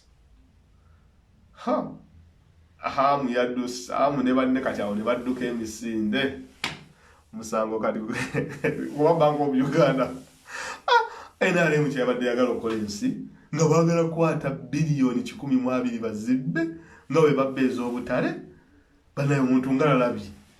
Kakati munnaye DTB Kenya neita Bank of Uganda ekintu n'ekikola ki n'ekigaidinga bwekyo. Kakati oluvannyuma balina okuddayo mu kooti. I don't know, I think next week bagundi banks zigenda kukola appeal. Nze nabagamba do not institution yonna nawe muba mu dictatorship, never play with banks, never joke around with banks, because they will bring the fight to you. Because banks, if they decide to kusula economy yonna bagittale bagisuula. kitegeera. So Mutebire mu bumpimpi ebyo bye yagambye Justice n'amugamba nti look here, DTB Kenya erina obuvunaanyizibwa to collect the money ze baawola Hamu Kigundu. Hamu Kigundu yabajjako what, how many billions? 120. Kati bamugambye nti no, he has to pay the money. Now if he doesn't pay the money, mukasajja wattu ebyobugagga bye byonna yinza dugenda nomusabire bana abatwala byali bibye oba bya Museveni nze naawe. If he doesn't pay the money, that is likely to happen, because endagaano ebanga yaliwo wakati we ne DTB Kenya nebaga nti because omusango gonna gwabadde guyimira ku premise eyo nti singa DTB Kenya yali at least ina license ekolera mu Uganda, then and only then DTB Kenya omusango yandibadde gwangulu ba DTB Bank. Naye olw'okuba nti nno kati Bank of Uganda yavudde ne advising nti tiyetaaga license to operate, so it means that the judge bye yakoze oba omusango gwe yasaze then guba mufu. If these people appeal, then you are going to get a different judgment definitely. So nekireka Hamu Enterprises never the sound njagaliza Hamu bibi oba biki no. I don't know. The thing is wabanga watwala sente z'omuntu, if you borrowed money from someone you have to pay, because buli wotesasula ate abalala ababa baagala okwewola sente ezo then nabo bo bakugwiridde. Because what Bank of Uganda said, by the way, is that they are Ugandans abalala bagende Kenya ne bewola mu banka zaayo, then they are Kenyans who also come maybe to Uganda and borrow from Ugandan banks. That is if Ugandan banks even have money to lend, because ka economic affect katini yake n'abantu tebalina sente. Waliwo show gye mbadde ndaba leero ku Netflix bagiyita Bad Indian Billionaires Bad Boys. There is a similar situation in India that I've seen. There is this guy again, and in India most of the banks are publicly owned. Now you can go to the banks in India, nezikuwola sente, Indian bank nekuwola sente, then sente ezo nokuzikwata nogera nokola investment either within the country or outside the country, but you have to put collateral within the country. Now waba ekintu kyentegedde bakiyita LOU, letters of oba letter nera bidde bakiyita kamaro kinyonya wano, letters of intent, I think. No, letters of undertaking. Letters of undertaking. Now in India, letters of undertaking is called West. Ogenda mu bank ya India, because these are publicly owned bank. No baga nti njagala kwewola $5,000,000. Is that Creole or rupee bichi? Kakati Indian bank says is the public. Nezikuwa some sort of a document kibanga kibaluwa. Webakuwa ekibaluwa ekyo kiba kika India batikuwadde sente, naye baba bakuwadde letters of undertaking yezo. You can go to any foreign bank anywhere, ebanga trust. You can go to any foreign bank anywhere in the world, then you borrow money using that letter. Kwegamba yebanga security jobo tuteyonga it assures nti Indian bank ejja making sure that this person pays the loans ebanga ekweyimiridde on that letter of undertaking. So you go out there, it's soccer benefit yofuna, you get money, you borrow money at a low interest rate. Ekyokubiri making sure that foreign exchange go rate jofunirako sente ezo in terms of forex ebera much, you know, much lower than what you would have gone if at all you have gone straight to the bank in India. So hakati as letters of undertaking knows to somewhere, then you get the money and you use the money. Kati send those from different countries, or when those America, or in the UK or anywhere from different parts of the world. So kakati wait a minute. So when nefuna letters of undertaking, or letter of undertaking, nengenda ne Bank of Uganda ne Jimpa, because that's the only public bank anyway we have in Uganda.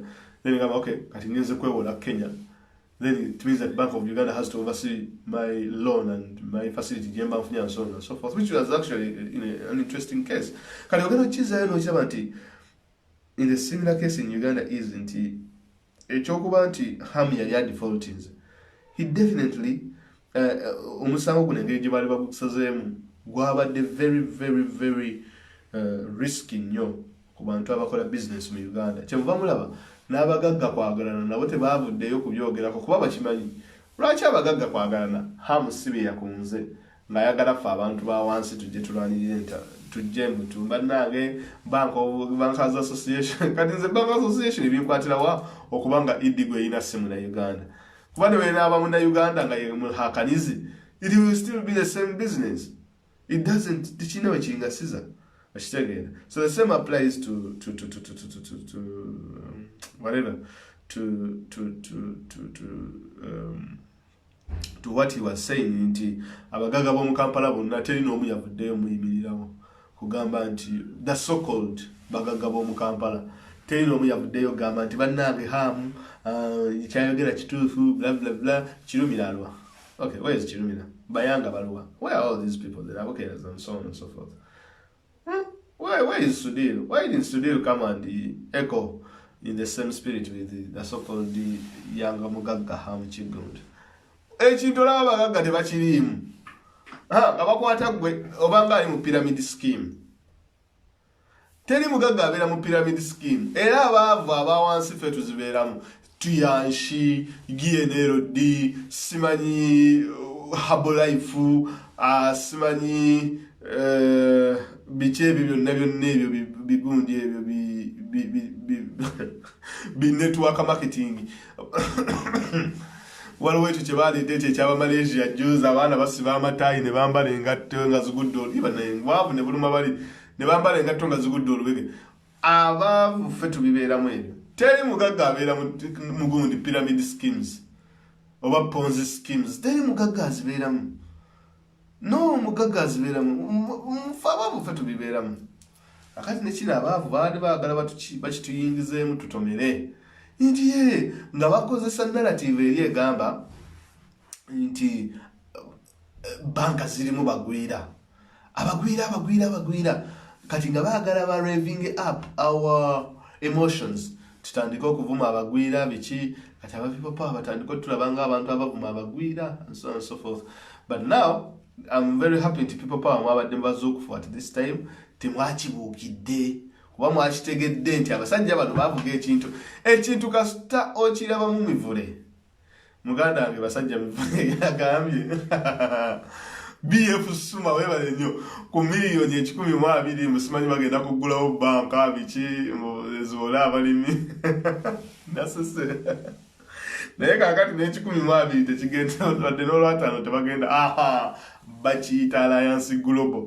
Bannange temugeza ne muyingira ebintu ebyo wano tebiriwo. Wano kale ebiri waliwo kye bayita Avon biki ebyo naye tebiri abantu babigoba Ponzi. Ebyo biponzi schemes bikola mu ezo government ezitalina plani. Abantu bamwe baavu nnyo. Kakati mu bwavu obwo mubateekamu ezo piramidi. Woleeta abantu 10 n'oli n'aleeta 10 n'ofuna kuba ne 10. Ne bagamba ono yafunye emmotoka, ono yafunye yaki, ono yafunye emmeri, ono yafunye ennyonyi. Mama ponzi schemes ezo omuganda wange yazintwala mu kolumu. Ne tugenda Esiko Serena ngamanyi nti waliyo omanyo byamaanyi jangu tugende Serena akadomola k'ekigaji kyenkwata wali ewaka naye kyefumbira nga bakaguza emitwalo 8 akadomola k'ekigaji emitwalo 8 gye bakatunda abo abaana ba Alliance Global. Simanyi GNLD simanyi toothpaste wawa emitwalo 6 akasenya waliwo abalina kidiski magic disk simanyi wamakozesako ku magic disk ogiteeka mu mazzi nti ewonye endwadde zonna magic disk. Mukama Katonda omwavu wakufa. Nze kambabuulire nga mwagala kumanya nti muli baavu. Tuli baavu ffenna. As in njogera in context of Uganda. Nga yagala kumanya nti muli baavu e Uganda. Buli wamuba n'ebintu ng'ebyo pyramid scheme ebyo nga ne gavumenti ebiwa go ahead.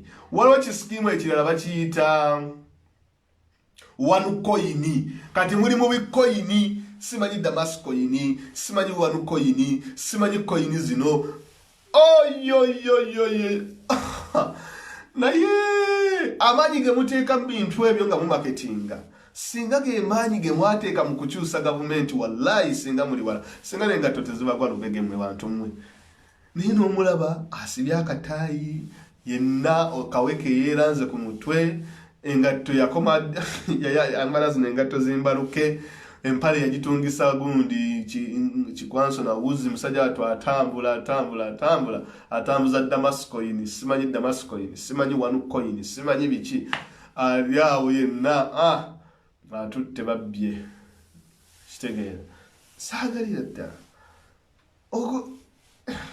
man nze binkabye ebintu ebyo because these people are making other people rich ate bajja mu ssente bazijja mu bantu abanaku ennyo economy yaffe ya boda taxi boda gaali mukama katonda boda gaali ye economy. How do you even tax that? Boda gaali boda taxi driver, those are the people that you tax. How do you even tax those people? Otandikirawa ng'omuntu omuvuga okuva ewandegeya paka Kampala nusu bitano okuva ewaayise paka Kampala nusu bitano. That is less than a pence. I mean, that is like what, 50p? Okay, £1. It's not even 50p. It's just 50 pence. 50p. That is like 25p. Okuva Kawempe paka Kampala walondoza kilometers nga 5. Ebyo mu global byonna ebyo. Those companies are stunned. It is shaitan. See, I don't have any kind words to those people. Kubanga babbi. Those are thieves. Nidwira economy. Omuntu bamuvuga okuva simanyi ekireka banda bweyogerere. Paka mu kibuga wakati for less than $1. For less than $1. Mu 15 okuva ekireka paka Kampala. Atenga n'okuba ati nekisinga okuluma. It is because these people cannot even afford the money. They cannot afford 15. Taxi. Genda mu New York. Olaba okufuna medallion mu New York City before the coming of Uber. Abantu abalinga ba investing mu taxi business.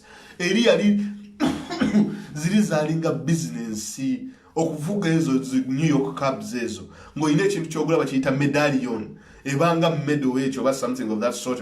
Ebanga position job oguze to operate and drive a New York taxi cab NYC zemula wa yellow cabs ezo before the coming of Uber. Niye medallion yemu weight ngegula $900 $900,000. Tolabanga omuntu avuga taxi mu New York. Tolabanga omuntu avuga black cab mu London. Nolowooza nti aba bantu balayisi. Do not even think about it. Medallion. Gwegendo jinyonyereze kubajita medallion. To get a license, ebanga license for you to operate in New York City. To do operating a yellow cab ko. Medallion yezo bazigule $5, $4 oli mbukadde lusanvu for one taxi wait to operate in London, in New York. Just because it Uber we yajja, of course, nechankalanyamu ebintu katono. Niye abantu mukyabavugira 15 less than $1. Kanino wandigambako nti okay, kale fine, transport is cheap in Uganda, so if it is cheap, maybe there is business. Naye bamuvugidde 15 naye nga nejalaga gujja mubeerera mukisa nnyo okukola ezo ssente za transport. Watakolera transport yoyo either ajja kutambuza ebigere ngaddayo ewaka oba si kyo ekyemisana hikanukufawaga ekyemisana nekyeggulo then nakubawo endobo n'atambula nadda kyebamulaba nti abantu bangi nnyo batambula okuva Katwe paka mu kibuga. Abalala bangi nnyo ne batambula okuva Ekireka paka wa abalala bangi nnyo ne batambula okuva Ekireka paka. Many people use their feet to walk. That is the economy that you're taxing. Kati As if that is not enough. Ne mubongeramu one coin, ne mubongeramu Damas coin, ne mubongeramu AIM Global, Alliance Global, BF Suma. Lwaki buli kimu kiri Uganda? Lwaki ebintu ebyo? Tukomyawo ne mubakubamu bet yeyo economy. Best bet, Royal Sports betting because of yeyo economy zara, because the government is a gambler, it's a gambling government. N'abantu be bafuga nabo bagala bafula bagambula, low income gamblers. That is what you are. Nothing. You people are just a commodity. Whenever you see things as cheap as that, you are either the commodity or I mean, just know that there is nothing for free. So if you see things to be very cheap, to be very free, just know you might be the commodity. And let me tell you, in this world, if you are the commodity, food day or to be honest. So Ugandans, we are commodities. Simple. Mwe commodities muliao. Buli kasasiro yenna baleta bulese nga basula. Ako ka Uganda Airlines mukawo mwako kagenda kugwa. No one is omuntu asobola kulinya taxi ya 5. Omuterede wenyini. You think they are going to board that taxi? They cannot. That is your economy. You cannot tax such a small economy. It is very, very, very, very small like this. Very small. Mulimu beti, mulimu kuba beti, bichevyo, you know. Sigama tuteli bafuna sente. People are getting money. What do you have as funa? There are people who are working. There are people who are making money. I know. What do you have as a fine? You know, there are some who are successful, but that is not even 0.01%. And you know, politically, you are aligned with the government. When you divergent views with the government, then you are not going to be successful. That's completely a different case. Again, it's a completely different case. Now, lastly, the other issue you ought to know is, for example, it was to know the economy of ekintu ky'amasomero. Nabaddawo n'endowooza nenga nti, why is it really very cheap? Our education is getting cheaper, okay, getting more expensive, and you know, the quality is becoming worse and worse. Olaba, if you go to study nursing here,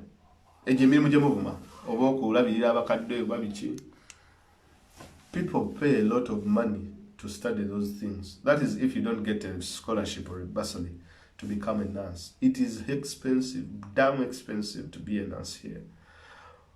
To study nursing, it is expensive. That is what?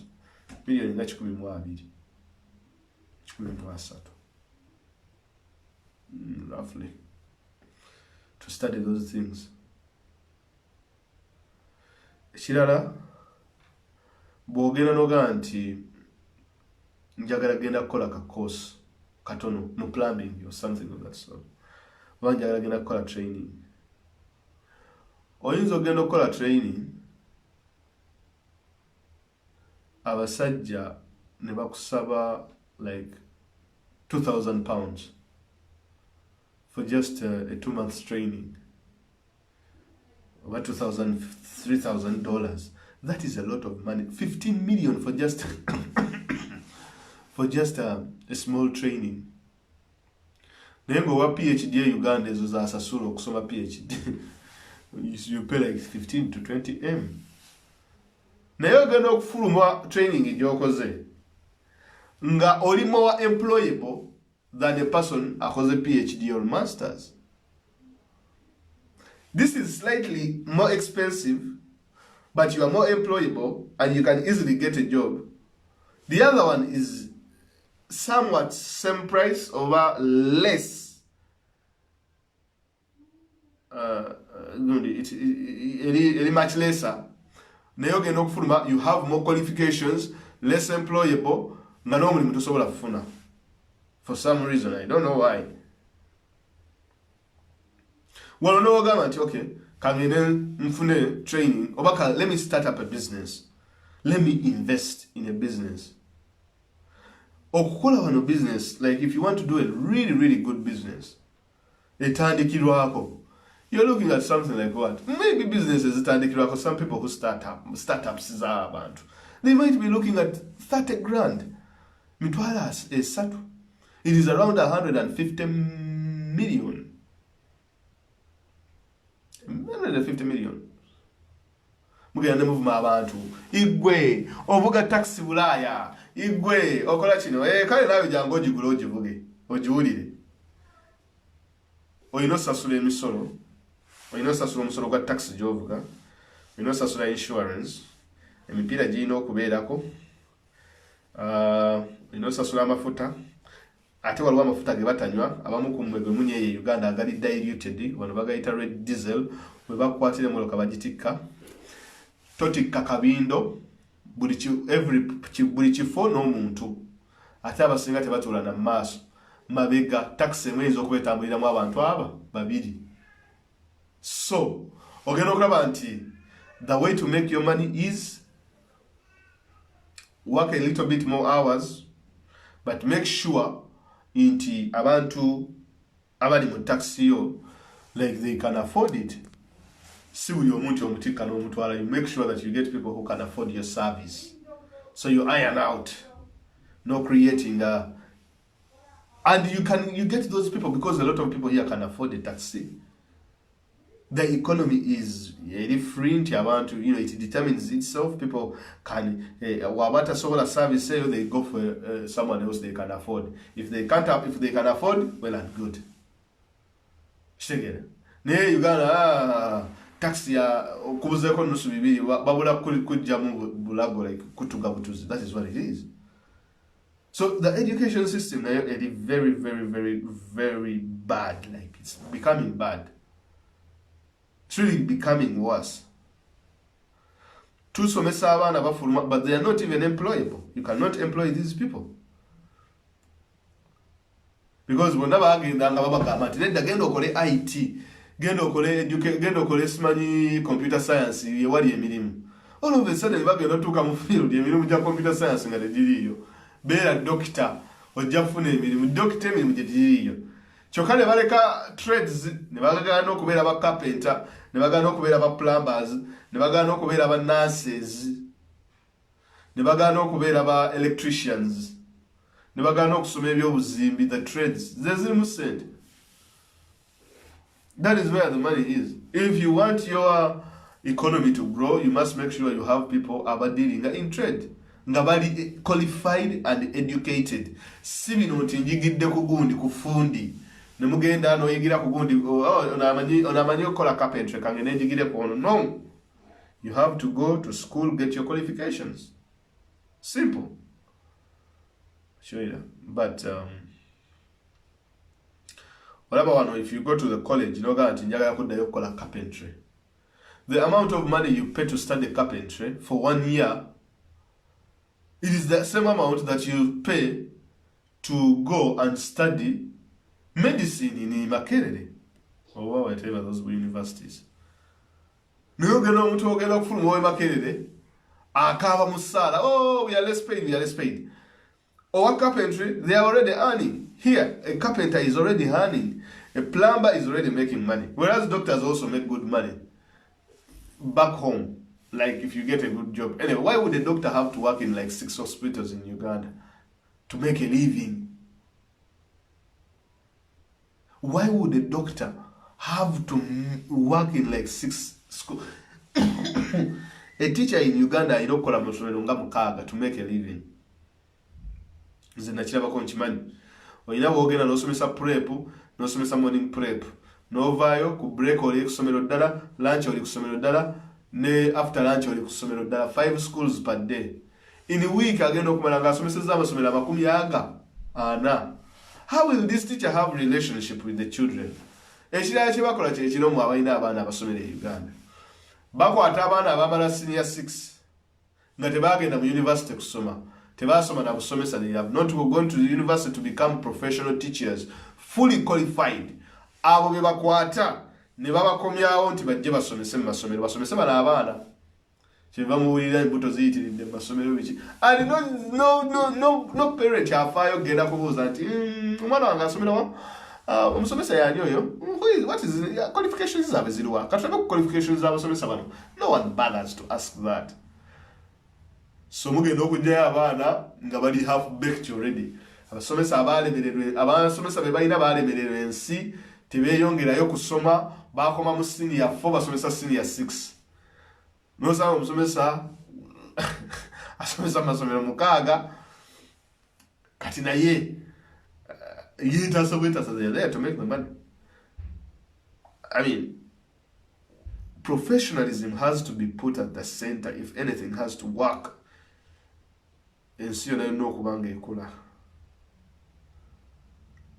that is it. It has to be put. To make sure that the people who are teaching, they are the people who are qualified. But in Uganda, you don't have to do that. There are shortcuts. Our government is a government of shortcuts. Everything, one was shortcut. There is a shortcut to richness.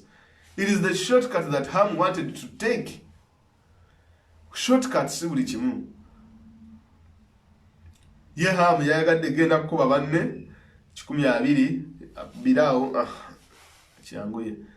But in the democracies, in developed countries, temuli shortcuts. The law is the law. Sasula omusolo, sasula insurance, then you do business. Because nekakutanda nokola business. Nga tolina insurance, my friend, you're going to end up in jail. You will learn the hard way. You either leave the business. I see people here, I want to hear, like everything here, whatever you touch, of course, makes money. Because there is a purchasing power. In Uganda, almost like 90% of people live for less than $1 per day. In developed countries, in countries in rule of law, whatever you touch turns into money. Buli chokwatako turns into money. It is you to decide. The reason as to why America no, the thing that you guys call the American dream. America, you make it what you want it to be. It is the American dream. That is why these people, they want to run to America to fulfill that dream. Shegen. Jojageno fuge ubayo, ojageno wakola mu McDonald's. Osinga ali Uganda, akola mu chicken tonight over KFC Uganda. Baba wameka 15. Omuntu akola mu McDonald's afuna what 15 or what is it 12 pounds per hour. They make more money.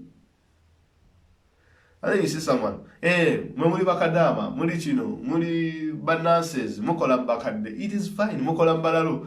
It is okay. How much are they earning, number one? Are they getting any transferable skills? Nti all skills zebafuna ngazijja kubayambako afterwards. Nti yes. Well, then it is a job worth giving a go. Anything you touch here is money. You look here, you see the Mexicans, back in Mexico. Never never never tortillas, never tamales, never bichi, what tamale gubanga mugoyo, never jako street, never tunda. They are making money. The Mexicans. Ni Uganda wa Obama waleta chapati. Mboko wazivawa, mboko wasolid.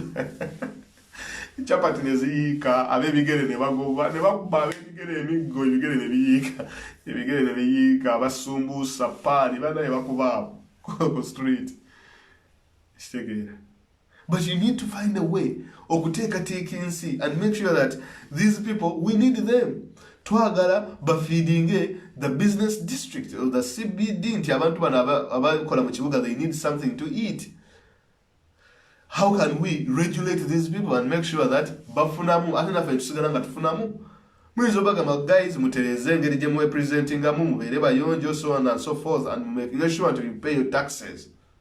We're going to have Mexicans bamekaba in the Twitter cuts or baby gari good food trucks. They are having food trucks.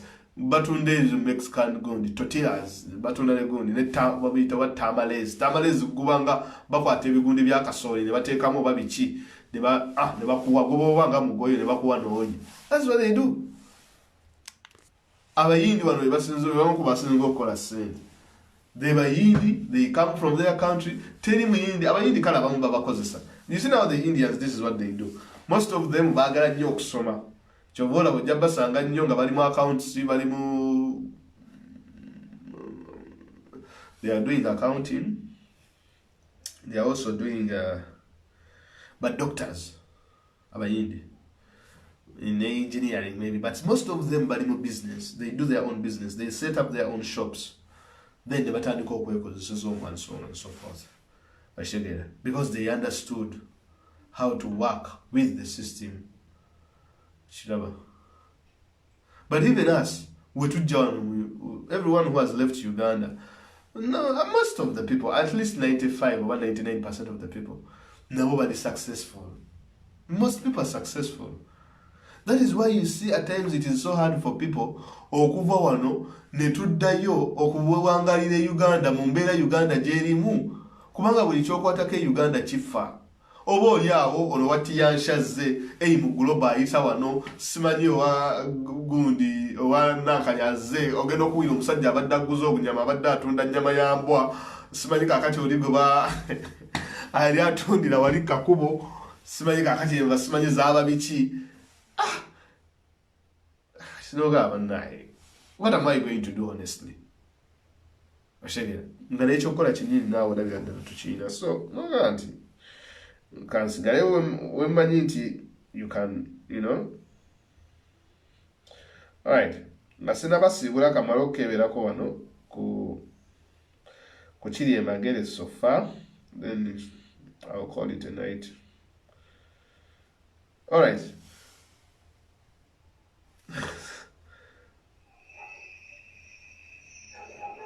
So basically, what we can draw na kabuke emagere. Apart from invading one. Yeah. So there's a drone above my house. Unfortunately, I cannot reach it with a stone.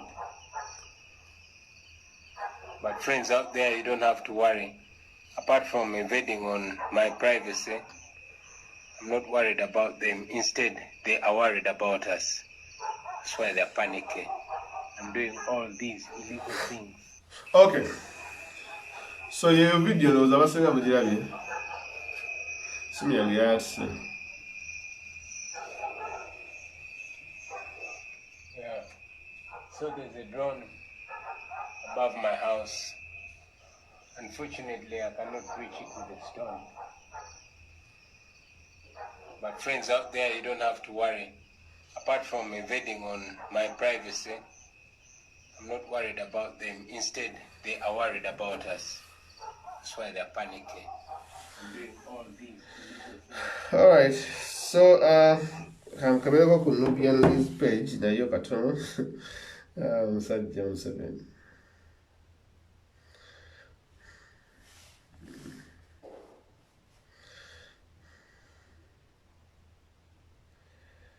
Okay, Nubian Gambia, as we speak now, a drone is flying over Bobi Wine's home, and we know for sure the people behind this, the world is watching.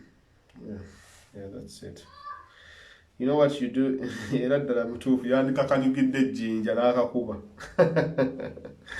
Anyway, I'm confident that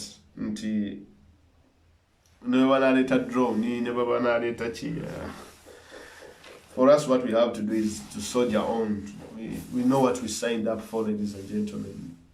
Some people will break, some will keep pushing. So if about breaking, I always tell people that go kozo. Abasigadde awo mulina okukwatira ne tutambula. But I don't see, like, Museveni's game is to intimidate. That's intimidation. Because the only time he had to kill Kyagulanyi, it is before and only before Arua. Arua kasaba missing a target. It's themselves to blame. So, ekikiwaina okwesotinga. Naye talina kyayinza kukola. Kubanga akimanyi, if he dares, golaba Bobi Wine wamukwatako katono bw'ati. N'addamu n'amukuba oba ki? Everyone is going to be put on a litmus test. okuviira ddala ku bannabyabufuzi aba opposition, okugendera ddala ku ba religious leaders, ba cultural leaders, everyone. Kasita okwata ku Kyagulanyi bw'oti, everyone. Now, ebyo byonna ebitongole kasita tebibaako kye bikola ng'omwana mulenzi oyo balina kye bamutuusizaako, that will be the collapse of each and every one of those. It will be the collapse of the kingdoms. It will be the collapse of the tribes and everything. Because people will lose trust absolutely. Nti ekyokuba nti basobola okutta munnabyabufuzi ali popular nga Bobi Wine, and the kingdoms keep quiet. The religious leaders keep quiet. Ekimu ekyekumi people will no longer give it. Abantu n'okuwa sadaka bayinza okugaana. Trust me. That is how delicate that situation is. So you can't... These guys are as stupid as... I can't anticipate. I don't think they can do it. Because they know. Anyway guys, have a good night. Assalamu alaikum.